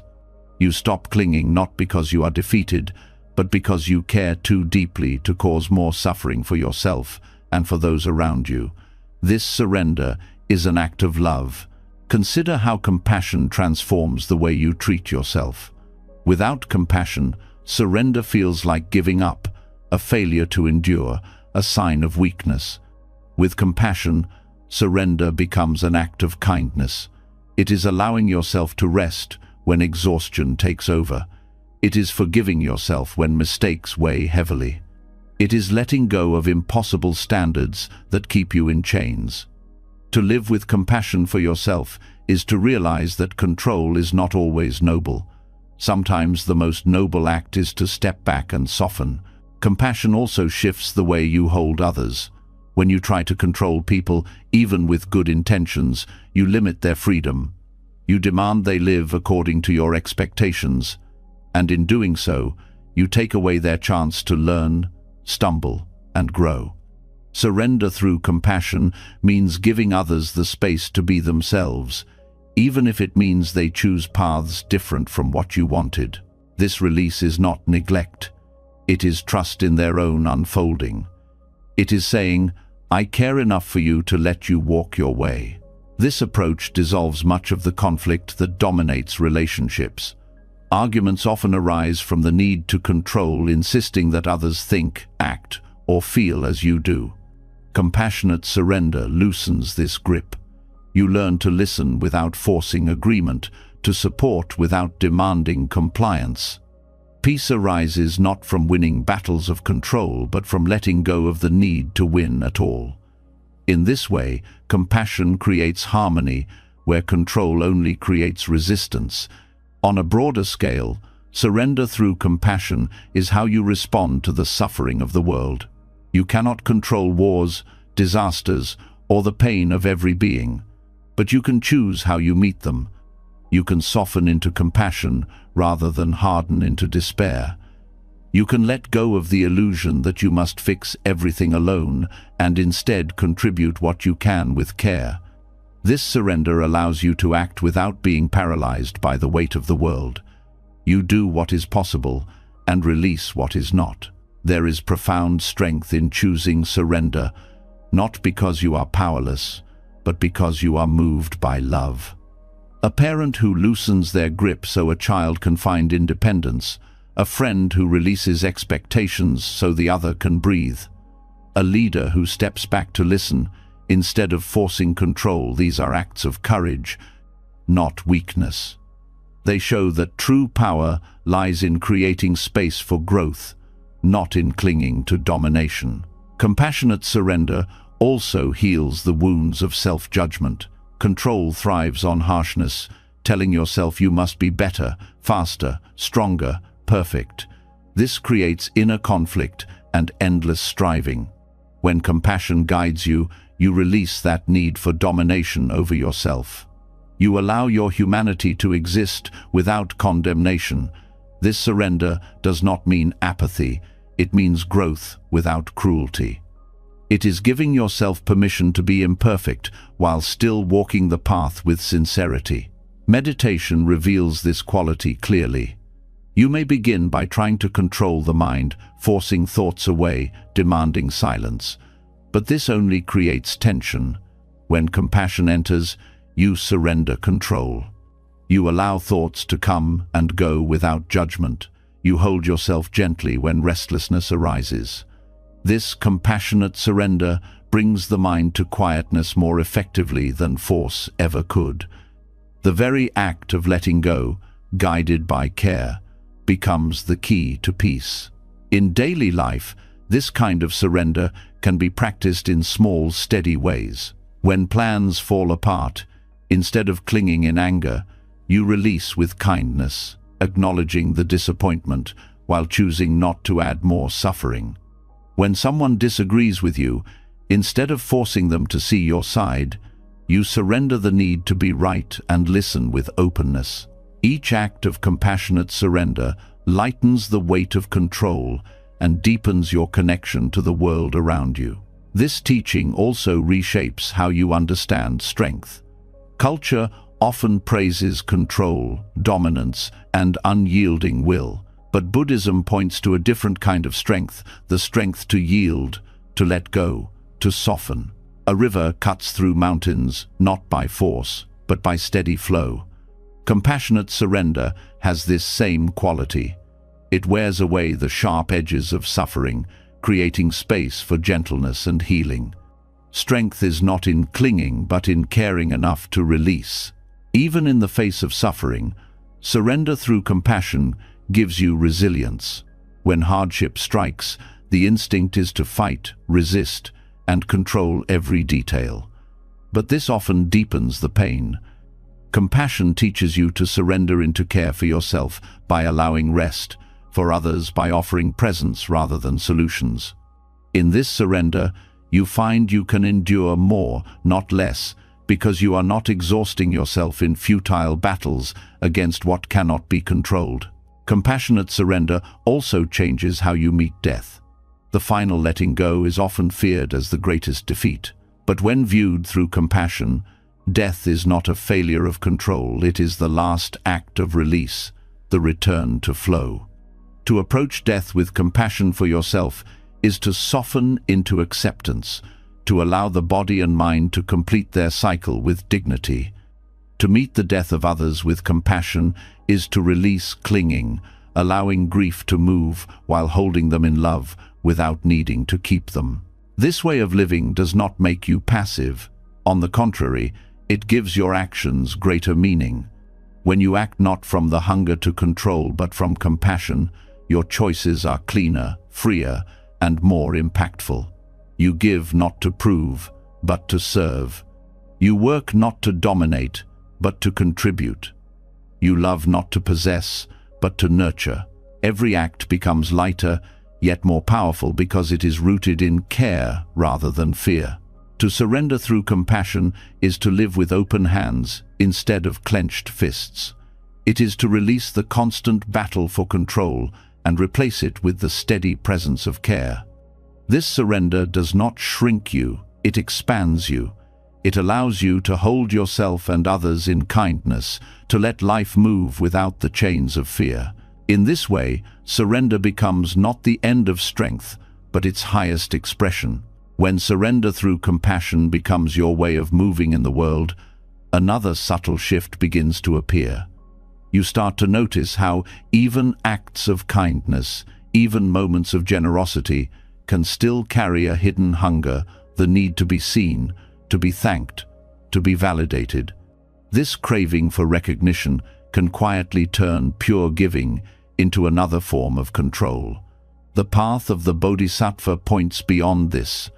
It teaches a deeper trust, to act from love without needing applause, to serve without craving acknowledgement, to let generosity be complete in itself. This is Bodhisattva trust, the freedom of giving freely with no strings attached. The desire for recognition is deeply human.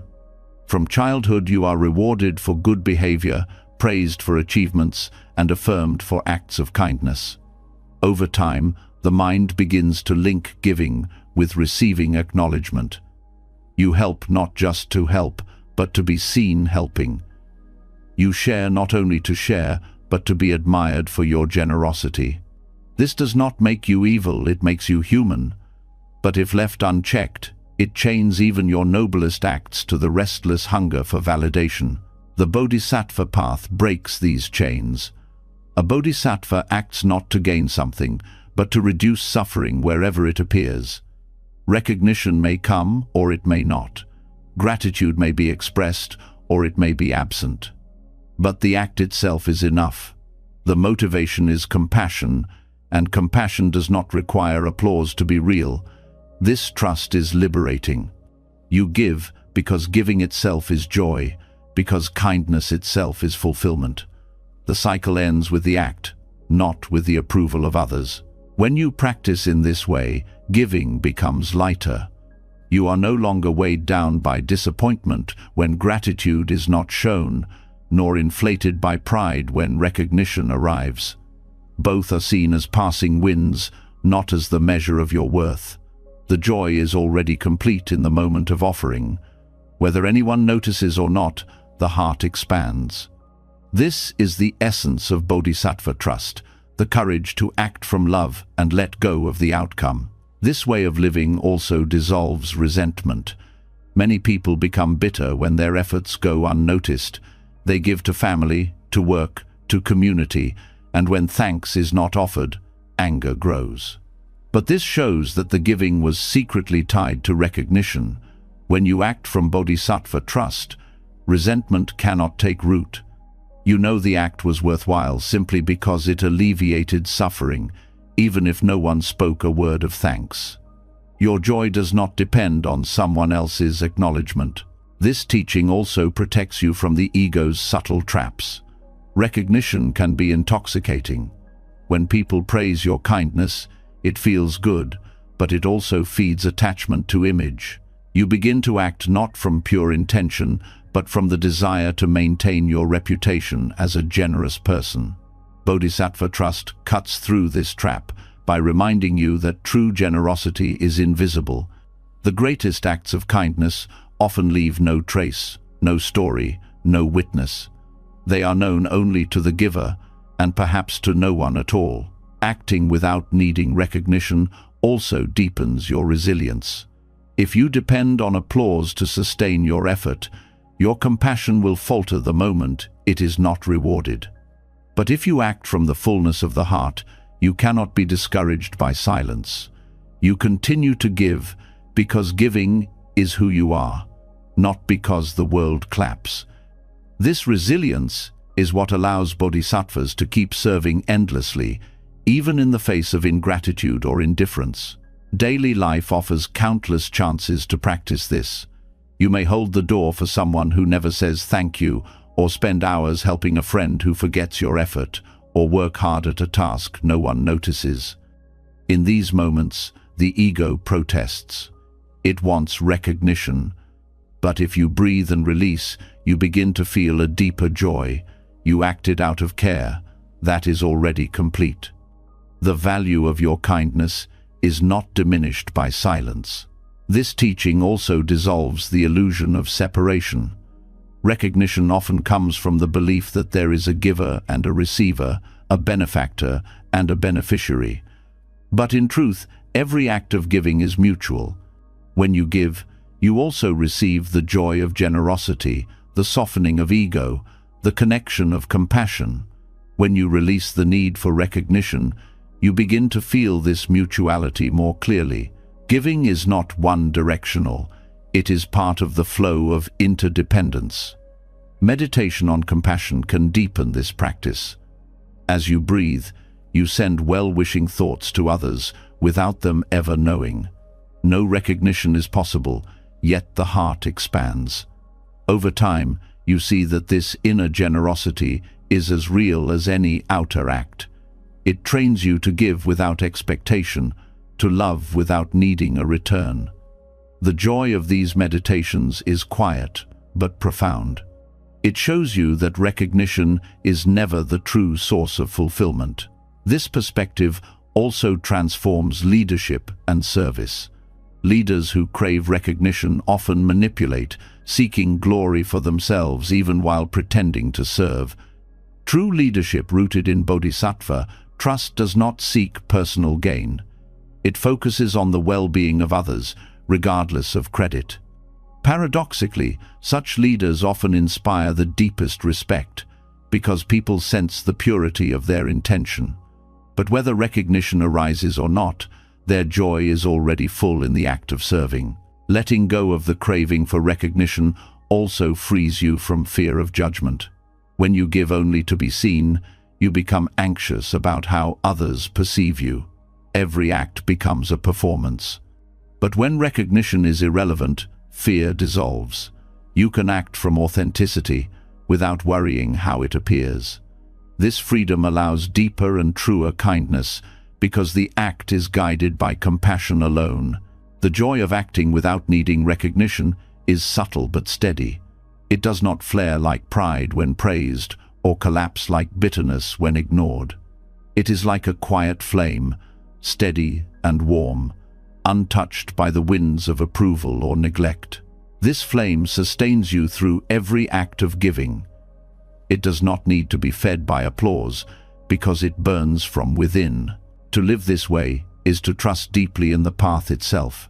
You trust that kindness matters even if unseen, that compassion shapes the world even if unacknowledged, that love has value even without validation. This trust is what makes the Bodhisattva path unshakable. It allows endless giving, not because it guarantees recognition, but because the giving itself is fulfillment. This trust also nourishes humility. When you stop craving recognition, you stop centering yourself in every act. The focus shifts outward, toward the needs of others, toward the alleviation of suffering.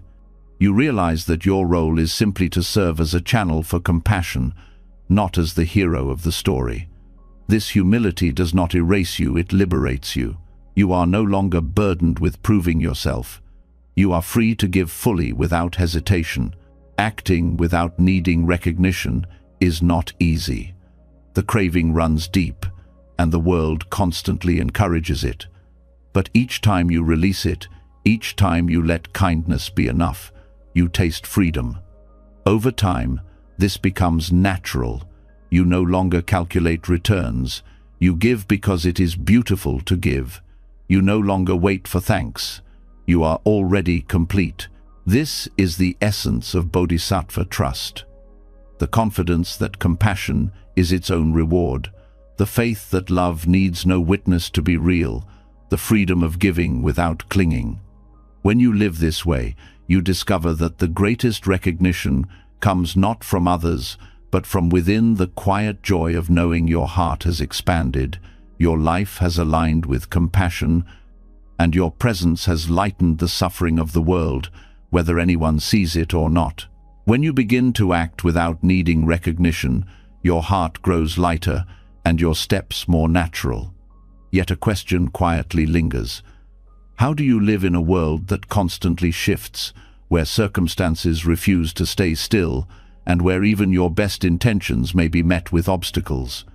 The answer is offered not only in scriptures, but in the simple language of nature. The river teaches what words often cannot. It reveals how to live with grace through change, how to move forward without forcing, how to adapt without losing direction. The Dharma of flow is not learned from theories, but from watching the way water carries itself through the world. A river has no arrogance, yet it carves valleys and nourishes fields. It does not cling to shape, yet it finds its way to the ocean. It meets rocks, bends, and dams, but instead of shattering against them, it adjusts, softens, and continues. This is not weakness, it is the deepest kind of strength.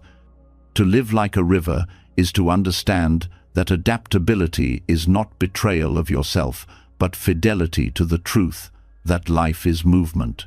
The human mind often rebels against this truth. It wants certainty, fixed ground, and unchanging order. But life offers no such stability. Jobs shift, health changes, relationships evolve, identities dissolve. To resist this is to suffer endlessly. To adopt the way of the river is to discover peace in the midst of motion.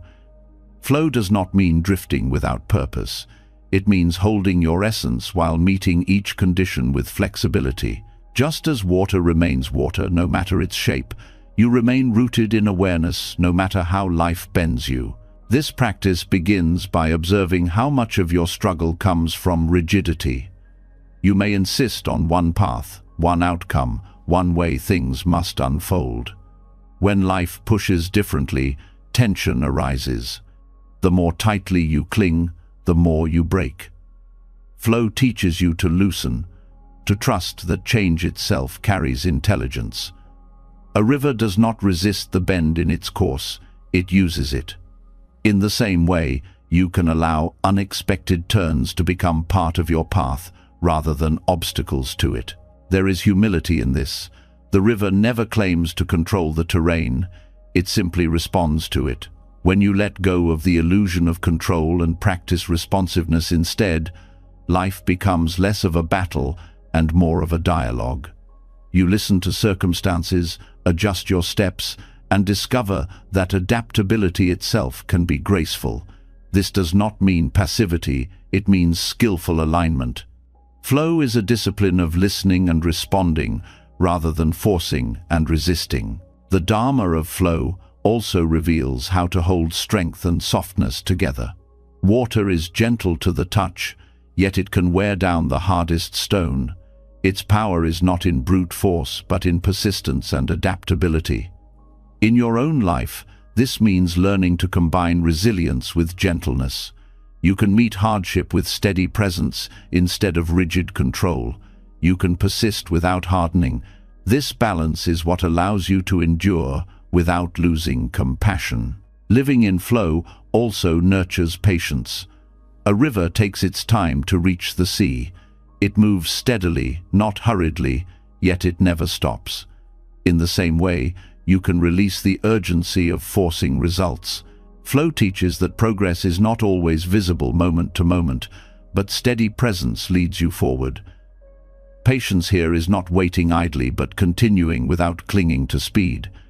This patience brings peace, because you no longer measure your life against a clock of achievement. Flow also transforms how you see obstacles.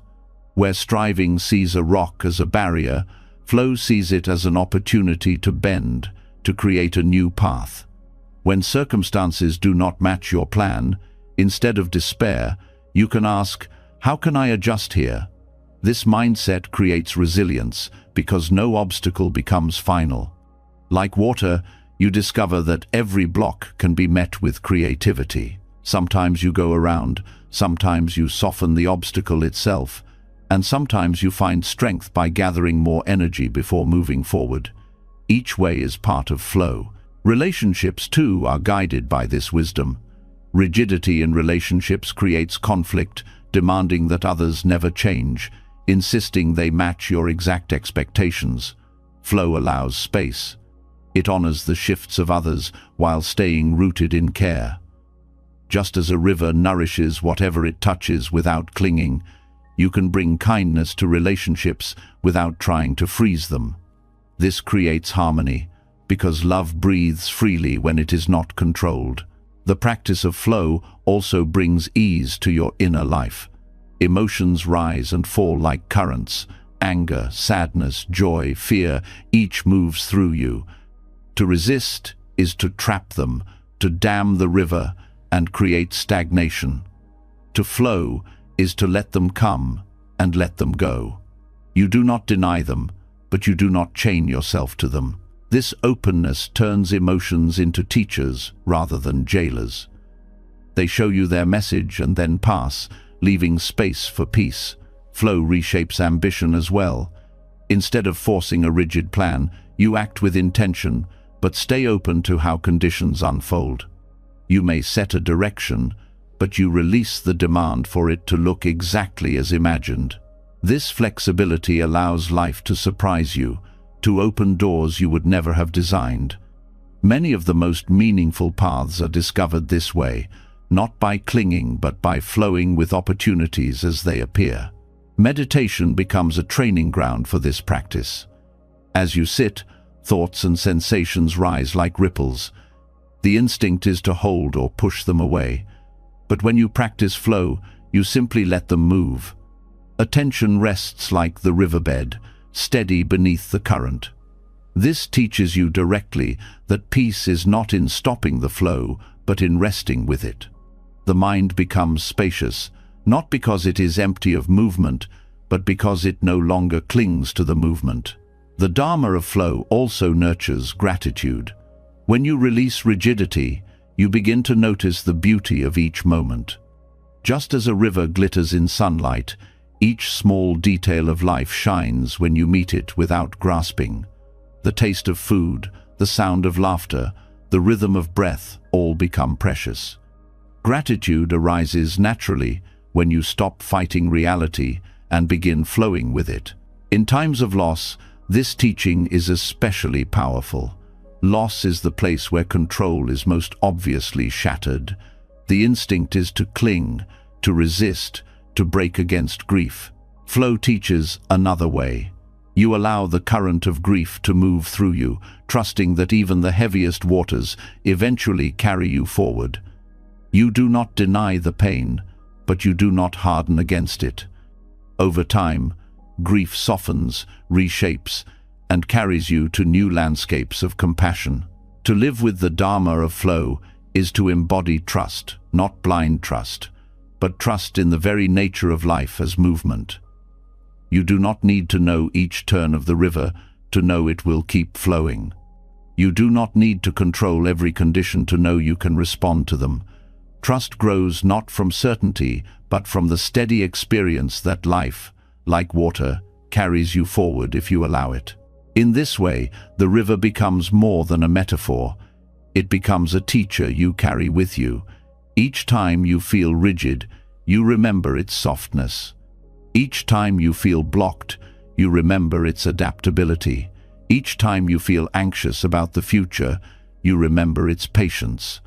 To adopt the Dharma of flow is to let nature itself guide your practice, showing you that freedom is not found in stillness alone, but in graceful movement through the ever-changing stream of existence. When the lesson of the river takes root, you begin to notice that flow is not only about movement, but also about stillness. Water rests in calm pools as much as it rushes through rapids. In the same way, the path of trust is not only in adapting to change, but in allowing space, pauses, and silence to teach what words and answers cannot. The human mind is addicted to filling gaps, to demanding explanations, to seeking solutions for every uncertainty. Yet some of the deepest wisdom arrives not in the noise of answers, but in the quietness that holds them. Trusting silence more than answers opens a door into a kind of knowing that cannot be forced, a wisdom that blooms only when you stop searching for it. The urge to always seek answers often comes from fear. Not knowing feels dangerous, as if silence is a void threatening to swallow you. So you grasp at conclusions, repeat familiar stories, or seek reassurance from others. Yet answers are often temporary comforts, fragile shields against the vastness of uncertainty. Silence, by contrast, does not pretend. It allows the unknown to remain unknown, and in doing so, it teaches you to rest in it without fear. This resting is not ignorance, it is courage. It is learning to meet reality without rushing to label it. Silence also teaches presence. In conversation, most people listen only to respond, filling the space with their own thoughts. But when you allow silence, you begin to truly hear not just the words but the feelings beneath them, the pauses where meaning lingers. In these spaces, understanding deepens. Wisdom is not always in what is said, but in what is held between the words. To trust silence is to value this depth over the surface of explanations. In meditation, this lesson becomes clear. The mind begins by chasing thoughts, analyzing, seeking answers to every question. But as you sit, silence grows. At first it feels empty, maybe even unsettling. Over time, you see it is not emptiness at all, but fullness. Fullness of awareness, of presence, of being. Insights often arise from this silence, not because you forced them, but because you allowed space for them to appear. The silence itself becomes the teacher, showing that truth cannot be grasped, but only revealed when the mind is still. Trusting silence also reshapes how you approach problems. Striving for immediate solutions often leads to hasty decisions. By resting in silence, you allow conditions to clarify themselves. Answers often arise naturally when you stop forcing them.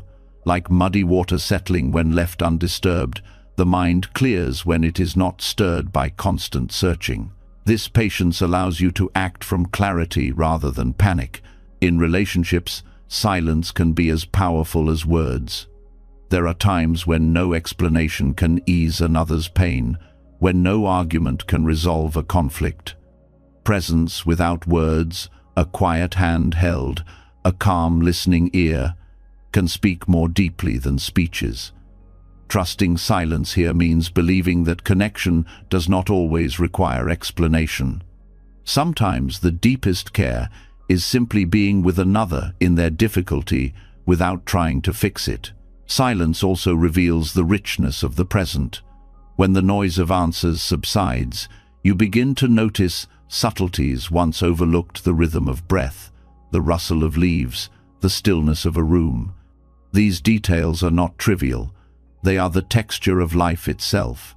In silence, the ordinary becomes luminous. Wisdom here is not about solving, but about seeing, not about explaining, but about experiencing fully. The practice of trusting silence also dissolves the ego's constant need for validation. The urge to always have answers, to appear knowledgeable, is often the ego defending its image. Silence humbles you. It shows that not knowing is not weakness, but truth, because reality is infinite and your mind is finite. Accepting this brings peace. You no longer need to pretend mastery over everything. You can rest in humility, allowing the vastness of life to remain mysterious. This humility is also the ground of compassion.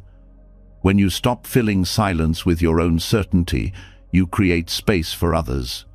You become more patient, more willing to hear perspectives, more open to difference. Silence teaches you to hold others without imposing your answers upon them.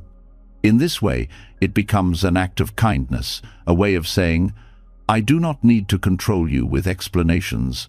I honor you enough to let the space speak." Trusting silence more than answers also changes your relationship with fear of the future. The mind craves certainty about what is to come, filling the silence of the unknown with plans and projections. But the future cannot be fully known. By resting in the silence of uncertainty, you discover courage. The unknown is no longer a threat, but a field of possibility. Answers may come later, but the silence itself holds you now. Even in the face of death, silence offers teaching. No answer can fully resolve the mystery of what comes after life. Philosophies, beliefs, and doctrines attempt to fill the gap, but the gap remains. Trusting silence here is perhaps the most profound act of faith, not in specific answers, but in the openness of existence itself. This trust allows you to meet mortality, not with denial or false certainty, but with presence and dignity. To practice trusting silence is not to reject knowledge or abandon learning. It is to recognize that answers are limited and that wisdom is larger than explanations. It is to give equal reverence to the space between thoughts, to the pauses in conversation, to the quietness of the heart. Silence does not compete with answers. It completes them, reminding you that truth is often beyond what words can hold. The more you live this way, the more natural it becomes to pause, to breathe, to listen. You stop rushing to resolve every discomfort and instead allow space to teach you. The silence itself becomes a companion, one that guides you gently into deeper trust. And in that trust, life feels less like a puzzle to be solved and more like a mystery to be lived. When silence begins to reveal its wisdom, another truth becomes clear. The restless urge to fill the quiet with answers comes not only from fear of the unknown, but from the ego's insistence on control. The ego cannot rest in uncertainty, because uncertainty threatens its illusion of solidity. It wants to be right, to be secure, to be the center around which life revolves. This grip on certainty is one of the deepest traps, and it is rooted in the false idea of a separate self. To see how the ego clings is to see why suffering endures, and to loosen that grip is to take a step toward real freedom. The ego's hunger for certainty begins early. You learn to define yourself with labels, roles, and achievements, and soon the mind begins to equate identity with control. If you can predict, manage, and dominate circumstances, then the fragile image of self feels protected. But this protection is a fragile illusion, constantly under threat from life's unpredictability. Every unexpected change feels like an attack, because the ego depends on stability that reality does not offer. This is why the ego resists silence. Silence leaves space where it cannot assert itself. In silence, the need to know is exposed as a craving, and the lack of control becomes undeniable. The ego rushes to cover this space with explanations, arguments, judgments, and plans. Yet the more it grips, the more fragile it becomes, because control cannot be maintained in a world built on impermanence and interdependence. The illusion of a separate self is what fuels this desperation. You believe you are an isolated unit, cut off from the whole, responsible for defending your existence against the uncertainty of life. From this perspective, control seems necessary. If you are separate, then safety must be created by force. But when you look deeper, you see that this separateness is not real. Every part of you, your body, your thoughts, your feelings, arises from conditions beyond your control. Breath enters from air, food becomes your flesh, language shapes your thoughts. The self you cling to is woven from countless threads you did not create. The more you grasp at certainty, the more anxious you become. The ego convinces you that if only you knew for sure about the future, about others, about yourself, you would be safe. But each answer it creates quickly dissolves. Plans change, people surprise you. Even your own feelings shift from moment to moment. The self that craves stability is itself unstable, and so the chase for certainty becomes endless. To see this clearly is to begin loosening the ego's grip. The Buddha taught that clinging is the root of suffering, and nowhere is clinging more obvious than in the ego's obsession with certainty. You cling to beliefs, to opinions, to identities, not because they are ultimate truths, but because they feel solid. When someone challenges them, you feel personally attacked, as though your survival were at stake. This is the ego defending its illusion of permanence. But when you step back, you see that certainty was never real to begin with. What you defended was a story, not the truth. This insight is not meant to strip you of stability, but to give you deeper trust. Real stability does not come from fixed answers or rigid control. It comes from recognizing that you do not need certainty to live fully. When the ego loosens, you begin to see that life carries you whether or not you grasp it. The ground of being is not in control, but in awareness itself, which does not need to know everything to rest in peace. Examining the ego's grip also reveals how much of human conflict comes from this illusion. Wars are fought over ideologies, communities fracture over beliefs, relationships crumble over the need to be right. Beneath all of this is the ego's fear of uncertainty, the refusal to admit not knowing. Each side clings to certainty as though its very existence depended on it. But in truth, existence itself does not need such certainty. Only the ego does. In your own life, you can see this in the small ways control dominates. You cling to routines not just for structure, but for reassurance. You argue with loved ones not because truth is at stake, but because your identity feels threatened by being wrong. You resist change not because it is harmful, but because it dissolves the illusion of control. Each of these is the ego's attempt to protect itself from uncertainty. Meditation provides a clear view of this process. Sit quietly, and the mind rushes with thoughts. What should I do? How will this go? What does this mean? Each thought is the ego trying to create certainty in a world that cannot be pinned down. When you observe without feeding them, you begin to see the futility of this grip. Thoughts arise and pass, yet awareness remains. The self that demands control is revealed as nothing more than passing waves on a deeper sea. Trust grows when you stop believing the ego's lie that safety comes from control. Instead, you begin to see that safety comes from alignment with truth, from openness to change, from the humility to admit not knowing. The less you cling, the more you can respond wisely. Certainty was never necessary for compassion, never necessary for integrity, never necessary for love. These qualities thrive not because of control, but because of freedom. Letting go of the ego's grip does not mean abandoning discernment. It means recognizing the difference between wisdom and clinging. Wisdom sees clearly and responds appropriately, but it does not demand absolute guarantees. Clinging insists on guarantees even when they are impossible. When the ego steps aside, wisdom has room to guide you. You act with clarity, but without the crushing weight of needing certainty.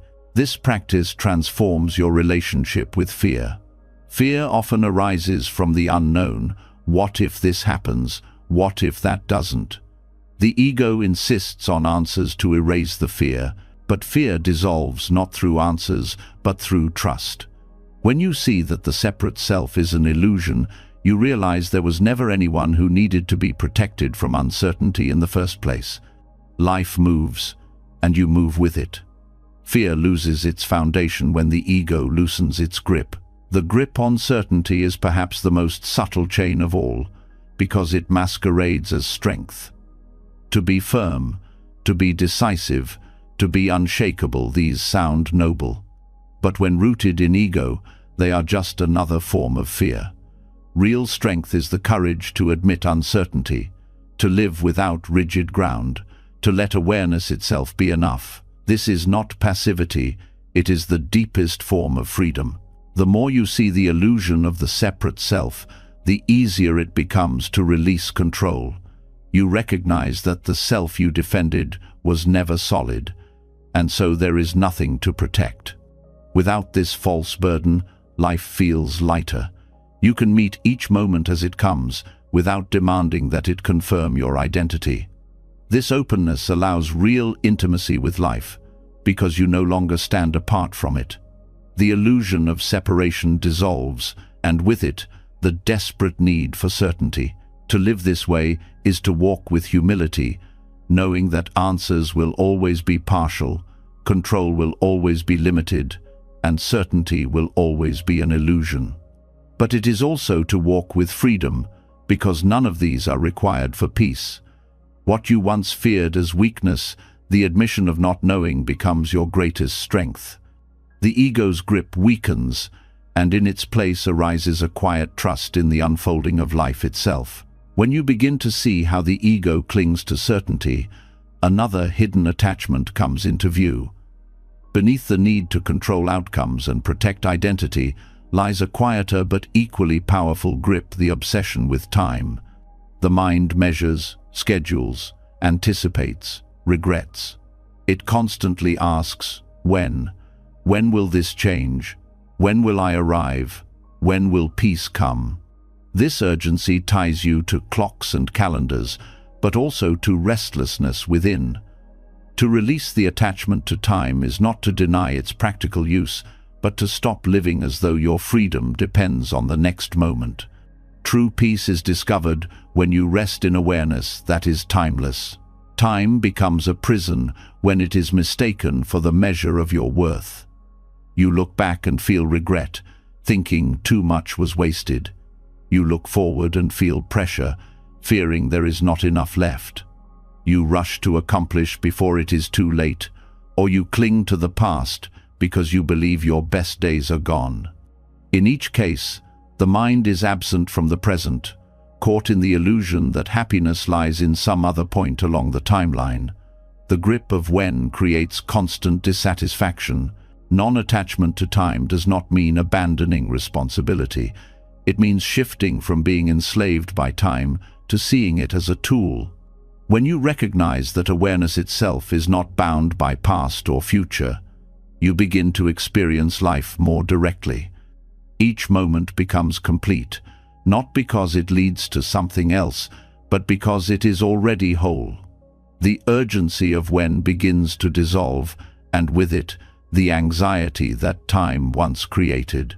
This practice changes your relationship with the past. Memory is not denied, but it is not worshipped either. You can honor experiences, learn from them, and carry their lessons without believing they define you permanently. The pain of mistakes softens because you see they arose under conditions that no longer exist. The glory of past achievements loosens because you know clinging to them prevents fresh growth. Non-attachment allows the past to be acknowledged without being a chain. It also transforms your view of the future. Anticipation often creates as much suffering as the events themselves. The mind races to secure outcomes, to guarantee success, to avoid imagined pain. Yet the future never arrives as you expect. Non-attachment means preparing wisely but without obsession, holding intentions but not imprisoning yourself in them. This does not make you careless, it makes you free. You act now with clarity and trust that what unfolds will be met when it comes, not before. Daily life provides countless examples of this. You may find yourself checking the clock repeatedly as though minutes passing will bring relief. Or you may hurry through meals, conversations, and even moments of rest because the mind is already chasing the next task. These habits are not about efficiency. They are symptoms of attachment to time. Non-attachment is the choice to slow down, to taste food fully, to listen completely, to rest without guilt. In doing so, life regains depth that rushing never provides. Meditation reveals the timeless nature of awareness most clearly. When you sit and observe, thoughts about past and future arise. But as you rest in awareness itself, you see that it is always present, untouched by time. Moments dissolve into a seamless flow, and the pressure of when begins to fade. In this space, peace does not depend on events aligning in the future. It is available now, within the stillness of awareness. This perspective also softens fear of aging. Much suffering arises from counting years, dreading decline, and comparing your present self to younger versions. But when you release attachment to time, you see that life is always unfolding in the present, regardless of age. The body changes, roles shift, but awareness is continuous. What matters is not how many years remain, but how fully this moment is lived. Non-attachment to time also deepens compassion. When you are no longer ruled by urgency, you have space to truly be with others. You listen without rushing to end the conversation. You support without demanding results by a certain deadline. Compassion flourishes when presence replaces urgency. Others feel this, because your care is not measured by the clock, but by the depth of your attention. This teaching also changes how you see achievement. Striving for milestones often turns life into a race against time. You measure success by how quickly you arrive, by whether you are ahead or behind others. But non-attachment shows that achievement is not defined by speed. Growth has its own rhythm, like fruit ripening in its season. You cannot force it, and you do not need to. True accomplishment is not about reaching by a certain time, but about living with integrity in each step of the path. Letting go of when also reduces anxiety about uncertainty. Much of worry comes from needing to know when something will end or begin. You want to know when the pain will stop, when the solution will appear, when the answer will come. But life rarely gives these guarantees. By resting in timeless awareness, you release this demand. You accept that not knowing when is part of existence, and you trust that the present can be met even without answers. There is beauty in discovering timelessness in simple things. Watching the sky shift colors at dusk, hearing the rhythm of waves, sitting in stillness, these moments remind you that life itself is not bound to schedules. You are part of something vast, beyond clocks and calendars. Non-attachment allows you to taste this vastness without fear. To live this way is not to deny time, but to see through its tyranny. You still plan, you still act, you still meet responsibilities, but you do so without letting time define your worth or dictate your peace. Each breath becomes both path and destination. The question of when loses its power, because the answer is always here. Non-attachment to time is a practice of trust. Trust that the past has given its lessons. Trust that the future will unfold. Trust that the present is enough. In releasing the urgency of when, you discover timeless awareness, the space where peace is always available, where presence is complete, and where freedom is no longer postponed to some later moment. When the weight of time loosens its hold, and you begin to rest in the spaciousness of the present, another door opens before you. To live without being enslaved by when means you no longer hide behind the illusion of certainty or the defense of schedules. What rises to the surface then is something raw and often feared vulnerability. For many, it feels like exposure, like standing unprotected before a storm. But in truth, vulnerability is not weakness. It is the ground where genuine courage grows. To surrender into vulnerability is to meet life openly, without armor, and in that openness lies the deepest strength. Vulnerability is feared because it strips away control. You cannot predict how others will respond when you reveal your pain, your longing, your truth. You cannot guarantee that love will be returned or that kindness will be recognized. The ego, obsessed with certainty, recoils from such risk. Yet when you close yourself off to avoid hurt, you also close yourself off from connection, joy, and growth. The courage of vulnerability is the willingness to remain open even when outcomes cannot be controlled. At its heart, vulnerability is honesty. It is choosing to show up as you are, rather than hiding behind masks of perfection. This honesty creates space for genuine connection. People trust you more when they sense your authenticity, because it allows them to rest in their own humanity. Walls of defense may prevent rejection, but they also prevent intimacy. When you risk being seen, you give others permission to see themselves more clearly. This courage also reshapes how you meet suffering. Many endure pain in silence, convinced that admitting it shows weakness. But vulnerability transforms suffering into shared humanity. By speaking your truth, you invite others into compassion. The act of revealing difficulty can lighten the burden, not because the pain disappears, but because it no longer isolates you. Vulnerability turns loneliness into connection, teaching that courage is not about carrying everything alone, but about allowing others to walk with you. In relationships, vulnerability is the seed of love.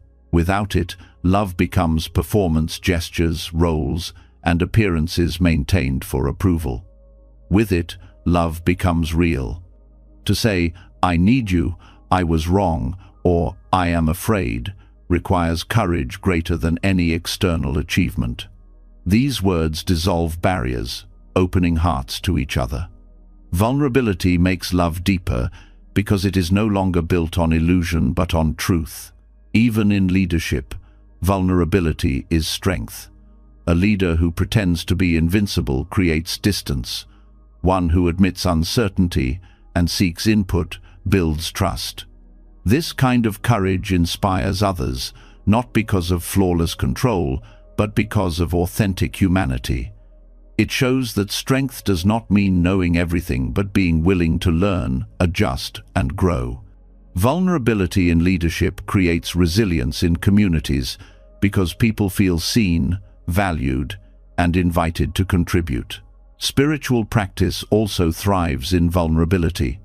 To sit in meditation is to face yourself without distraction, without defenses. You see your restlessness, your fears, your longing for control. At first, this exposure feels uncomfortable, but it is the gateway to liberation. Only by allowing yourself to be seen by your own awareness can healing begin. Vulnerability before yourself is as courageous as vulnerability before others, because it dissolves the illusions that keep you from authenticity. Vulnerability is also the gateway to compassion. When you admit your own fragility, you begin to see it in others. Judgment softens because you recognize that everyone carries hidden struggles. The person who lashes out may be shielding pain. The one who seems cold may be terrified of rejection. By owning your vulnerability, you cultivate empathy for theirs. This is not pity but connection, an understanding that courage is shared by all who dare to live with open hearts. To live vulnerably also requires surrendering the need to always appear strong. Strength is often equated with invulnerability, but this is an illusion. True strength is not the absence of pain, but the willingness to face it. It is not the absence of fear, but the ability to act with fear present. The courage of vulnerability lies in saying, "I do not have all the answers. I may be hurt. I may fail, but I will remain open anyway." This openness is where creativity flourishes. To create art, music, or writing is to expose your inner world to others. Without vulnerability, creativity becomes imitation. With it, creativity becomes authentic expression, carrying the power to touch hearts. Vulnerability in creativity is the risk of being misunderstood or rejected, but it is also the path to genuine impact. The works that resonate most deeply are born from the courage to reveal what is fragile, uncertain, and true. In daily life, vulnerability is practiced in small acts, admitting you do not know, asking for help, expressing gratitude, apologizing sincerely. These gestures may feel uncomfortable, but they carry profound strength. Each time you choose vulnerability, you loosen the ego's grip and affirm that openness is not danger but freedom. Over time, these small acts create a life marked by authenticity rather than fear. The courage of vulnerability also reshapes your relationship with failure. The ego fears failure because it exposes imperfection, but vulnerability allows you to face failure without shame. You see it as part of growth rather than proof of inadequacy. This perspective transforms failure into learning, into resilience, into wisdom. Vulnerability frees you from the need to hide your mistakes, allowing you to integrate them into your journey with honesty. Even in the face of death, vulnerability offers dignity. To admit fear, to acknowledge uncertainty, to allow grief, these are not signs of weakness, but of being fully human. Vulnerability at life's end allows connection with others, honesty with oneself, and acceptance of the mystery.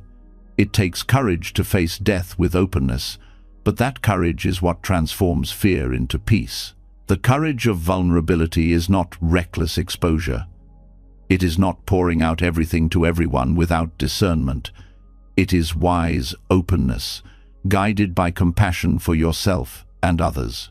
It means choosing moments of honesty that build connection, deepen understanding, and align you with truth. It requires balance, but the core is always the same: surrendering the illusion of control in order to live authentically. To walk this path is to discover that vulnerability is not the opposite of strength, but its foundation. Strength without vulnerability is brittle.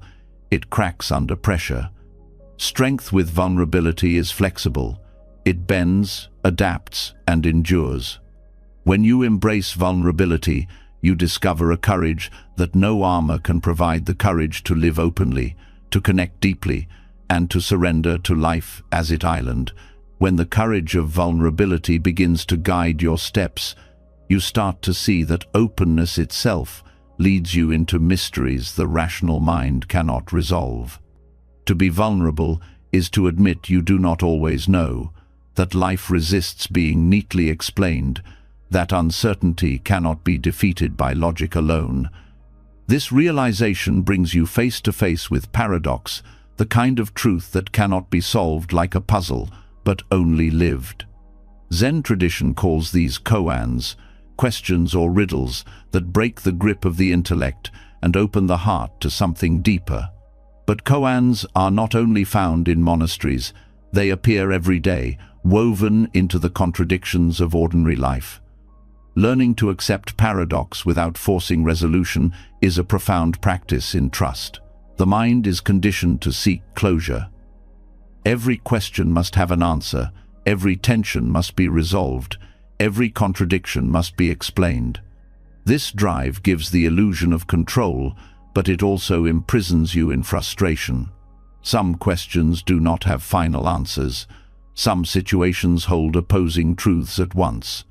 When you try to force clarity, you suffer. Everyday koans teach that peace is not in resolving the paradox, but in learning to rest inside it. One example is love itself. Love is both joy and pain, both freedom and responsibility, both gift and vulnerability. To demand it be only one thing is to distort it. To accept the paradox is to live more fully within it, to allow the contradictions to deepen rather than diminish your experience. Love is a living koan, unsolvable but transformative when embraced. Another everyday koan appears in the balance between effort and surrender. You must act, yet you must also let go. You must prepare, yet you must trust. Both sides seem contradictory, yet together they reveal a truth beyond logic. Life asks for both at once. The mind wants a formula: either control everything or abandon all effort.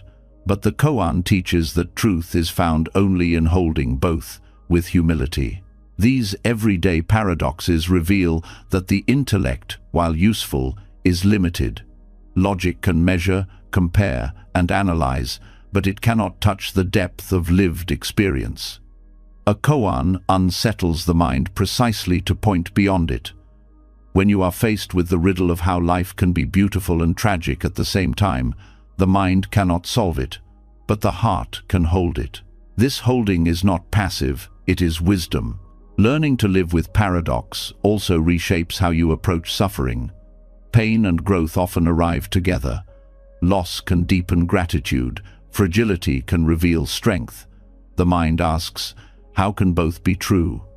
The koan does not resolve the tension, it invites you to enter it fully. When you stop demanding that suffering make logical sense, you begin to see its teaching more clearly. Life is not about avoiding contradictions, but about walking through them with openness. In meditation, paradox often appears. You are told to rest without striving, yet to remain alert. You are invited to release thought, yet not to push thought away.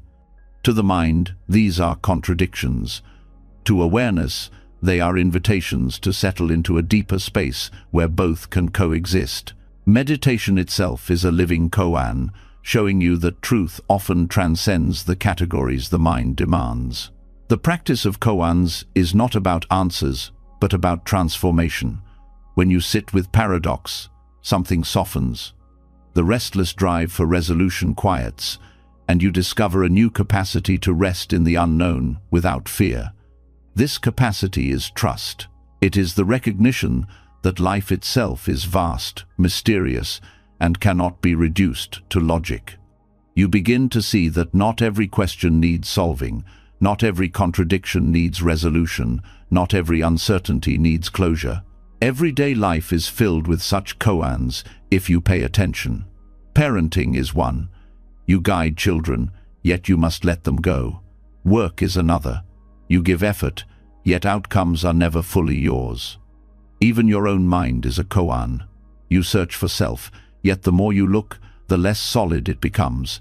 Each of these is unsolvable, yet each points you toward wisdom if you allow it to remain open. This practice also transforms relationships. Many conflicts arise because people insist on resolution: who is right, who is wrong, what is the single truth. But often both sides carry truth, even if contradictory. To hold paradox in relationships is to say, both our experiences matter, even if they do not align neatly. This does not eliminate difficulty, but it allows compassion. You no longer need to force unity by denying complexity. You can love within the paradox rather than against it. Trusting life beyond logic does not mean abandoning reason. It means recognizing its limits and complementing it with openness. Logic builds bridges and cures disease, but it cannot teach you how to love, how to forgive, how to live with mortality. These require the courage to sit with what cannot be solved. Koans remind you that wisdom is not always clarity, but sometimes the strength to hold what is unclear. The courage to accept paradox also softens your relationship with control. The mind wants clean solutions to avoid vulnerability, but when you accept paradox, you no longer need everything to be neat. You allow life to remain messy, contradictory, and alive. In this way, paradox becomes a teacher of humility. It shows that your categories are too small for reality, and that wisdom lies not in shrinking reality to fit them, but in expanding your heart to embrace what they cannot contain. In daily practice, you can begin by noticing where paradox unsettles you. When you feel torn between two truths, resist the urge to dismiss one. Sit with both. Feel the discomfort and allow it to teach you. Over time, you discover that the discomfort itself is part of the path. It stretches your capacity for openness, and in that stretch, trust deepens. Everyday koans are everywhere, waiting not to be solved, but to be lived.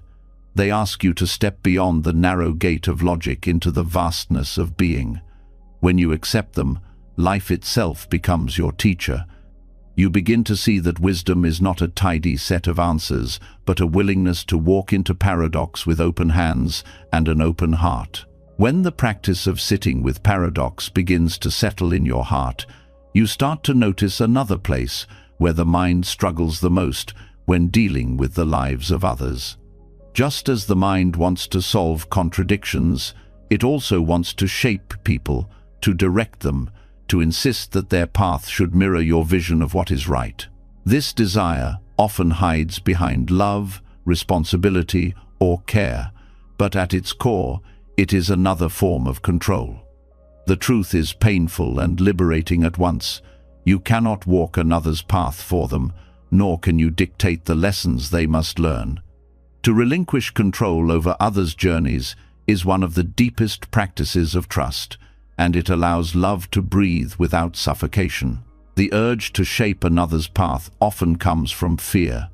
You want those you love to avoid mistakes, to be safe from harm, to find success without struggle. So you advise, correct, and sometimes interfere, believing that your vision is clearer than theirs. But each person carries their own rhythm, their own timing, their own unique lessons. To impose your will is to confuse care with control. True compassion recognizes that growth cannot be forced, it ripens in its own season. Letting go of control does not mean indifference. It means shifting from directing to supporting, from pushing to holding space. You can still offer guidance, but you release the expectation that it must be followed. You can share wisdom, but you trust that each person will integrate it in their own way, or perhaps not at all. This trust honors their autonomy, acknowledging that their path, like yours, is shaped by countless causes and conditions beyond anyone's control. Parents feel this struggle most deeply. The instinct to protect children is natural, but when protection turns into over-control, it stifles growth. A child learns resilience not from being shielded from every fall, but from standing up after falling. To relinquish control here is to allow room for mistakes, knowing that mistakes themselves are teachers. It is the courage to let children live their own lives, even when their choices differ from what you would have chosen. In relationships of love or friendship, the illusion of control often hides as expectation. You want your partner to grow in the way you imagine, to reflect your ideals, to live according to your plans. When they do not, frustration or disappointment arises. But this shows that the love was conditional, dependent on them following your script. To relinquish control is to love without script, to support without chains. This creates a space where love matures into respect, where connection is based on freedom rather than demand. Even in the workplace or community, control over others' paths can appear subtly. You may believe that your way of solving problems is the only correct one, or that others should think and act as you do. This rigidity limits creativity and erases diversity. To let go is to recognize that many paths can lead to wisdom, many approaches can bear fruit. By allowing others to walk differently, you not only honor their uniqueness, but also open yourself to learning from perspectives you would never have discovered alone. The difficulty in letting go lies in the illusion that control equals care. You fear that if you release control, others will suffer. But suffering cannot be eliminated by domination. Even if you could shape every step of someone's path, they would still face change, loss, and impermanence. What liberates is not your control, but their capacity to meet life directly. Relinquishing control allows them to discover this capacity, to find their own strength rather than depend on yours. Meditation on interdependence can help soften this grip. When you observe the flow of causes and conditions, you see that no single person directs another's life. Choices arise from countless influences: family, culture, circumstance, karma. To imagine you alone can control another's journey is to deny this web. With awareness, humility grows. You can contribute support, but you cannot dictate destiny.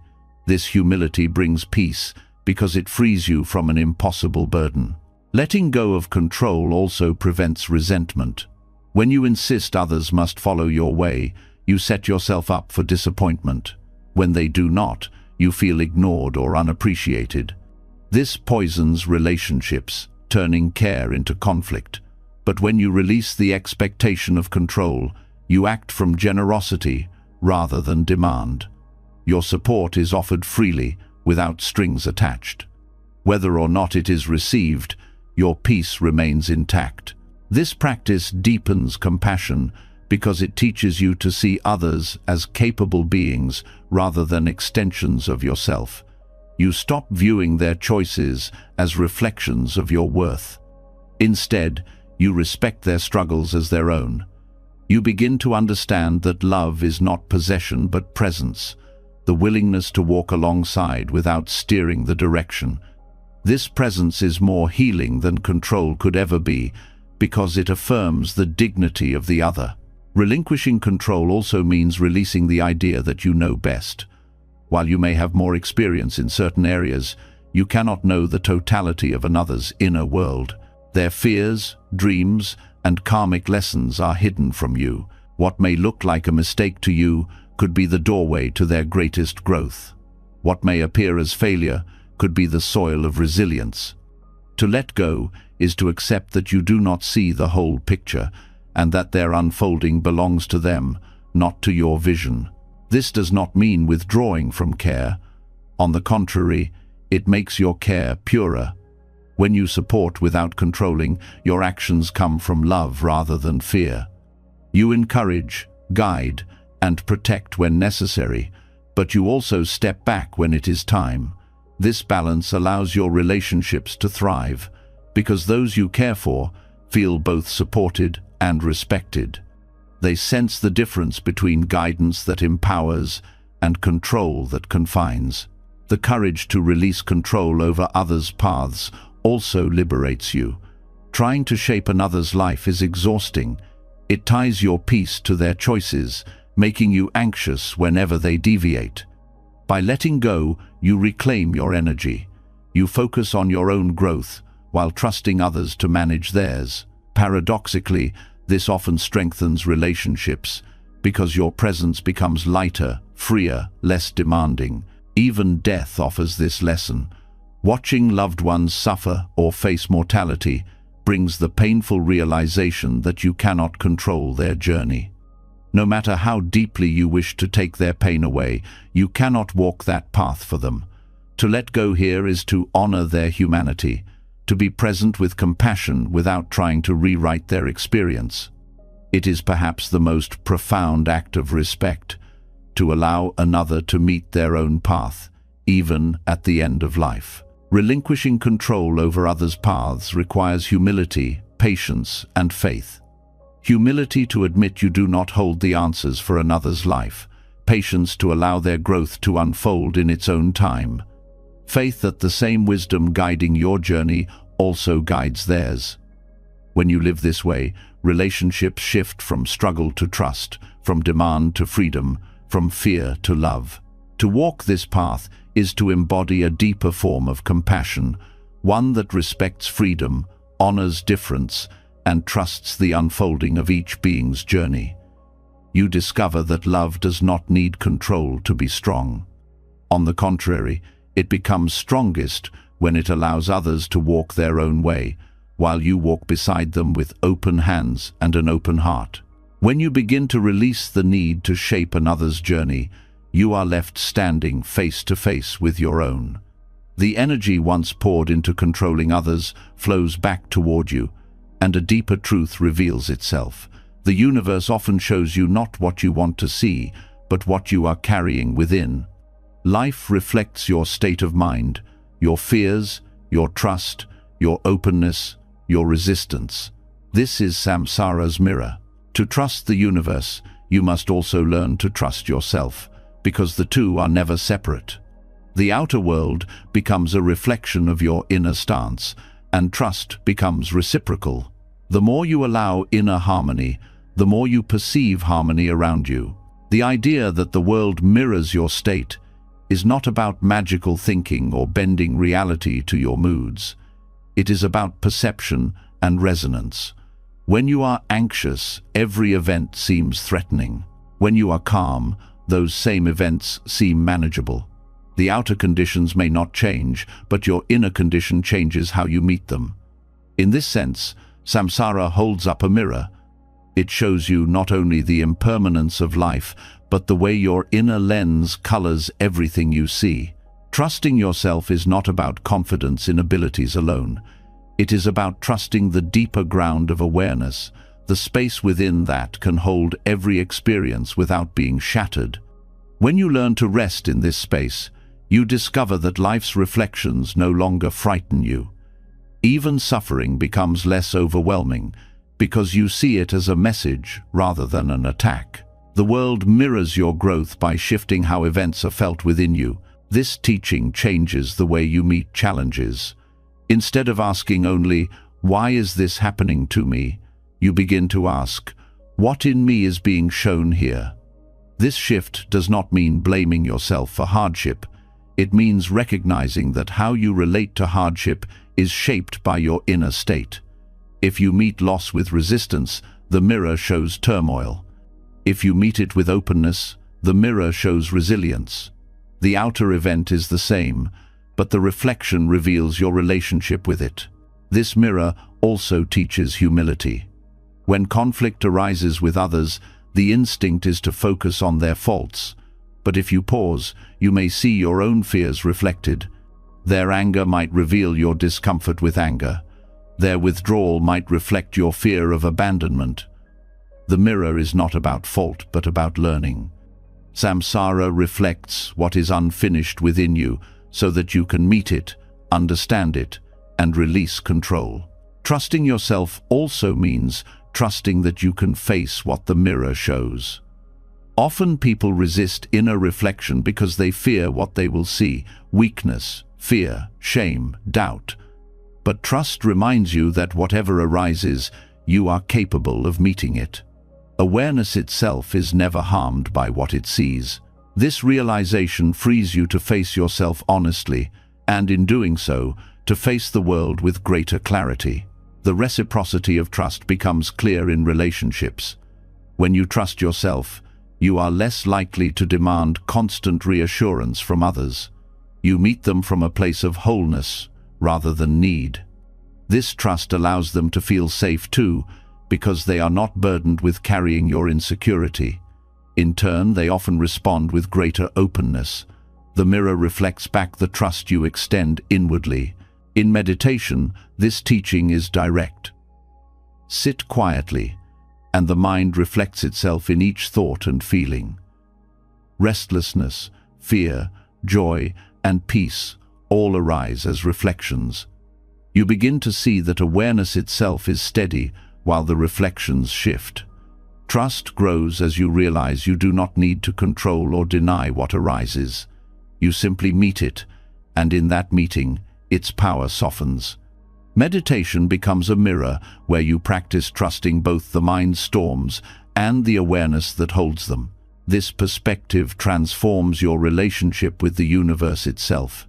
Instead of viewing it as hostile or indifferent, you begin to see it as a mirror reflecting your own openness. When you carry trust, the world feels supportive. When you carry fear, the world feels threatening. This does not mean external events change instantly, but your way of perceiving them does. And that perception shapes how you respond, which in turn shapes what unfolds. Trust becomes a cycle. Trusting yourself allows you to trust the universe, which strengthens your trust in yourself. This cycle also dissolves the illusion of separation. The ego insists you are here and the universe is out there, that you must control the external to protect the internal. But the mirror shows otherwise. Inner and outer are not two. They reflect and influence each other constantly. When you accept this, the struggle to dominate life softens. You begin to collaborate with existence rather than battle it. The mirror of samsara is not always gentle. Sometimes it confronts you with painful truths, attachments you must release, patterns you must see, illusions you must outgrow. But these reflections are not punishments, they are teachings. The universe reflects what is within so that you have the chance to awaken. Trusting this process means believing that even discomfort has meaning, that even suffering is a teacher pointing you back to yourself. Everyday life offers endless opportunities to practice this. When impatience arises in traffic, the mirror shows your relationship with waiting. When jealousy arises in comparison, the mirror shows your relationship with self-worth. When peace arises in simple moments, the mirror shows your capacity to rest. Each experience becomes a reflection, not a verdict. To trust the mirror is to learn from it without fear. The courage to trust yourself and the universe together is what makes this teaching transformative. Without trust, the mirror feels cruel, as though life were mocking you. With trust, the mirror becomes compassionate, showing you where you are ready to grow. You stop asking life to change before you can feel peace. You begin to change your relationship with life, and peace emerges naturally. To live this way is to embrace responsibility without blame.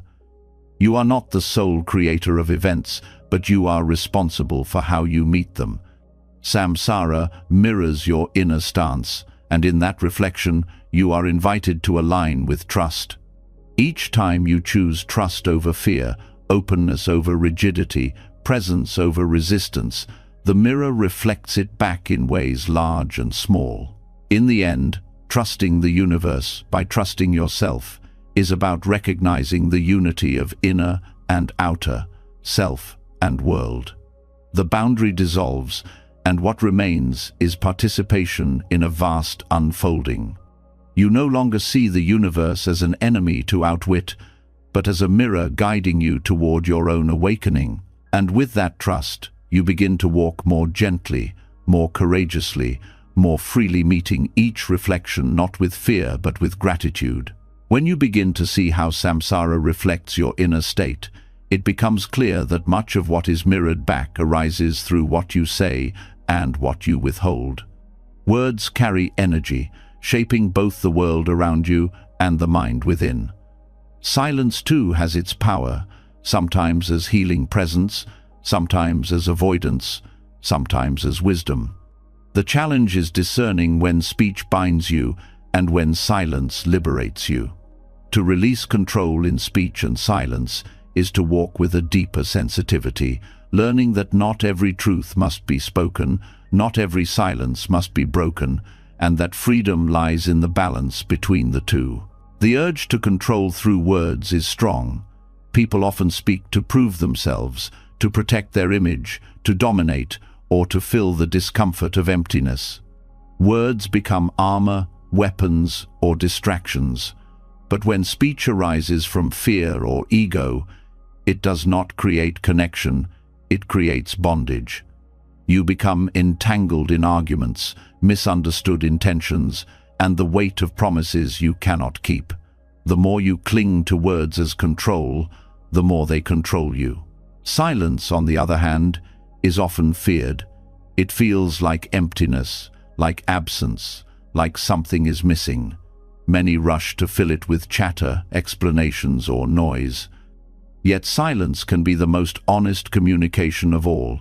When you sit in silence with another, there is no mask, no defense, no performance, just presence. This kind of silence frees, because it opens space for truth to emerge without force. To practice releasing control here means becoming intimate with intention. Before speaking, you pause. Is this word meant to heal or to dominate? Is it born of clarity or of fear? Does it serve understanding or simply my ego's need to be heard? In silence, you ask too, am I withholding because wisdom is here or because I fear vulnerability? Am I silent because it is kind or because it is avoidance? This awareness transforms both speech and silence into acts of mindfulness rather than habits of control. There are moments when words are necessary. Silence in the face of injustice becomes complicity. Silence when someone reaches for help becomes neglect. Speech here is not control but compassion. To name truth, to offer comfort, to give guidance, these are forms of speech that free rather than bind. Yet even then, the way words are spoken matters. Harsh truth delivered without care becomes another form of control. Gentle truth, spoken with compassion, becomes a doorway to healing. Likewise, there are moments when silence is the deepest gift. Arguments often escalate because each side insists on the last word. In such moments, silence is not defeat, it is freedom. It releases the need to win and allows space for tempers to cool. In relationships, silence can also be presence more powerful than explanation. Sitting with someone in grief, without rushing to fix or explain, often offers more comfort than any words could. Speech can become bondage when it builds identities that must be defended. You declare, I am this, I believe that, I will always do this, and then feel trapped when life shifts. Silence can become bondage too when it suppresses truth out of fear. When you stay quiet, not out of wisdom, but because you fear rejection. Releasing control means stepping beyond both extremes.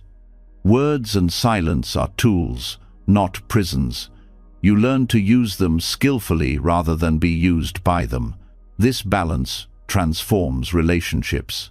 Many conflicts are less about the issue itself and more about words said carelessly or silences held too long.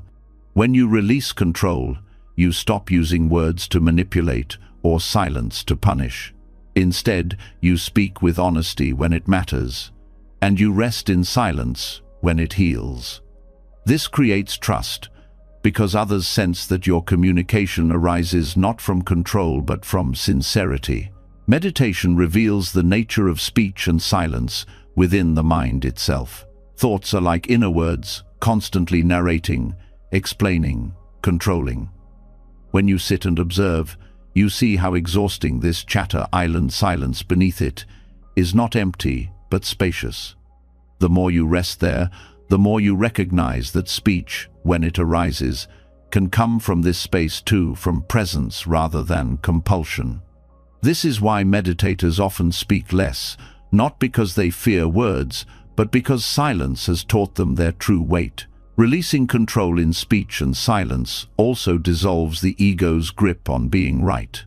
Many words are spent defending opinions, forcing agreement, or proving superiority. But what if being right is not the point? What if listening, pausing, or letting go of the last word is the greater strength? This surrender does not weaken your truth. It frees it from ego. Silence here is not absence, but presence strong enough not to need validation. The practice also reshapes how you relate to yourself. The inner critic speaks constantly, controlling through harsh words. Learning silence within allows you to release this bondage. You begin to see that you do not need to believe every inner word. You can rest in the quiet beneath, where awareness does not condemn. This self-silence is not suppression, but freedom from the tyranny of endless judgment. In daily life, releasing control in speech and silence means moving slower with communication. It means not rushing to fill every pause, not rushing to defend every point, not rushing to prove yourself with words. It means trusting silence enough to let it carry meaning when words would only entangle. And it means trusting words enough to let them be spoken when silence would cause harm. This middle path makes communication both lighter and more powerful. Ultimately, the wisdom of speech and silence is about trust. Words cannot secure control over life, and silence cannot protect you from all pain. But both can become expressions of trust when guided by awareness. Speech becomes a way to share truth without demand. Silence becomes a way to rest in presence without fear. Together, they create a rhythm of freedom, sometimes speaking, sometimes silent, always aligned with compassion rather than control.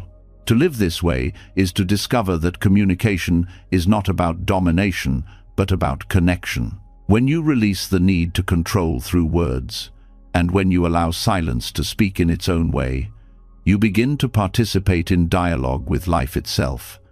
And in that dialogue, you discover that both speech and silence can be doorways to liberation, depending on how you hold them. When you learn to release control in both speech and silence, you begin to notice something deeper. Beneath the words you choose and the pauses you hold is a larger truth. Life itself cannot be scripted. No matter how carefully you plan, the next moment is uncertain. At first, this feels like a burden, something to endure. But if you look closer, uncertainty is not only unavoidable, it is the very fabric that makes life alive. The shift comes when you stop merely tolerating unpredictability and begin to celebrate it, seeing uncertainty not as a threat but as a source of wonder. This is joyful surrender. The mind is trained to seek stability. It wants everything mapped out, answers secured, and outcomes guaranteed. Yet life refuses to obey these demands. Storms appear without warning, plans collapse, opportunities emerge from nowhere. To the controlling mind, this feels like betrayal. But if life were perfectly predictable, it would also be lifeless. The very joy of existence comes from surprise, from freshness, from the unfolding that cannot be fully known in advance. Joyful surrender is the willingness to lean into this unpredictability with trust. It is not resignation, which carries heaviness, but celebration, which carries lightness. You do not give up, you open up. You allow the unexpected to be a gift rather than an enemy. This shift changes everything. What once felt like chaos becomes opportunity. What once felt like danger becomes mystery. This way of living does not deny difficulty. Uncertainty includes pain, loss, and disappointment. But it also includes unexpected kindness, sudden insight, and unimagined joy. To surrender joyfully is to embrace both, to recognize that you cannot have surprise blessings without surprise challenges. They are two sides of the same coin. Life's richness comes from its unpredictability. When you accept this, you no longer endure uncertainty, you delight in it. Trust is the foundation of this surrender. Without trust, uncertainty feels unbearable. With trust, it becomes spacious. You begin to see that while you cannot predict outcomes, you can trust your ability to meet them. You can trust that awareness itself is stable, even when circumstances are not. You can trust that unpredictability is not random cruelty, but the very nature of existence. Trust turns uncertainty from a source of fear into a source of joy. This joy is not loud or dramatic. It is quiet, steady, like laughter bubbling up when you see the beauty of not knowing. You realize that the very things that scared you, the missed turn, the unexpected meeting, the unplanned change, often became the most meaningful parts of your life. This realization softens resistance. You stop fighting unpredictability and begin to see it as an ally. Meditation reveals this joy directly. Each breath is uncertain. Each thought arises unexpectedly. You cannot script the mind's flow, yet in sitting with it, you discover peace. You stop demanding that meditation be predictable and begin to find joy in watching whatever arises. This practice teaches you that uncertainty is not an obstacle but the very field where awareness blossoms. In daily life, joyful surrender shows up in how you approach change. Instead of clinging to old forms, you open to what comes next. Instead of fearing endings, you notice the beginnings they create. You walk with curiosity rather than dread. This curiosity turns uncertainty into exploration. Each moment becomes an invitation to discover rather than a problem to solve. Relationships also transform. Much conflict arises because people demand certainty from one another. Certainty of love, certainty of agreement, certainty of permanence. But love itself is uncertain. Feelings shift, circumstances evolve, people grow. Joyful surrender does not fear this. It celebrates it. Love becomes deeper when it is not chained to guarantees. Each expression of care is precious precisely because it is not guaranteed to last forever. This recognition brings both gratitude and joy. The practice also reshapes ambition. Many set rigid goals, convinced their happiness depends on achieving them exactly as planned. But life often interrupts with unexpected turns. Joyful surrender means holding ambition lightly. You still work, still strive, but you leave room for surprise. Often the path unfolds in ways more creative than anything you imagined. By releasing the demand for certainty, you allow life to exceed your plans. Even suffering is touched by this perspective. When pain comes, the mind demands certainty. When will this end? How will I endure? But the truth is that no state lasts forever. Pain, like joy, is uncertain. Joyful surrender allows you to rest in this truth. You do not need to know when relief will come. You only need to trust that change is constant. This trust softens the weight of suffering and creates space for resilience. To cultivate this joy, you can begin with small acts of openness. When plans shift, instead of reacting with frustration, pause and ask, what possibility hides here? When uncertainty arises, remind yourself, this is the nature of life, not a mistake. Each time you practice this, You build a habit of celebration rather than resistance. Over time, this becomes your natural stance. Joyful surrender is not about pretending everything is easy. It is about seeing that unpredictability is not an interruption of life, but life itself. It is about shifting from fear of the unknown to delight in discovery. This shift does not remove challenges, but it changes how you meet them. Instead of shrinking in dread, you step forward with curiosity. Instead of enduring, you celebrate. To live this way is to feel lighter. The burden of controlling every outcome falls away. The pressure of needing guarantees dissolves. You walk with openness, ready to meet whatever arises. And in this openness, joy appears naturally, not because life is certain, but because it is beautifully uncertain. Letting go was never about giving up. It was about waking up.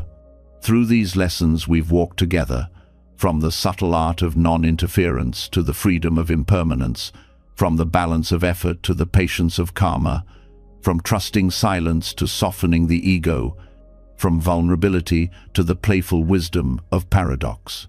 We saw how clinging to control over others only tightens our own chains, and how samsara itself becomes a mirror, showing us the truth of our inner state.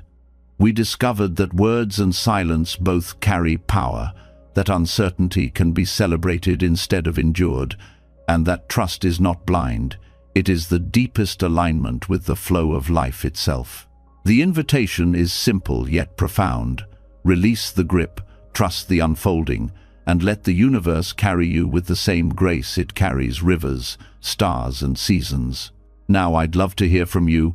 What part of this journey spoke to you most? Which lesson are you ready to practice in your own life? Share your reflections in the comments, because your words might be the reminder someone else needs.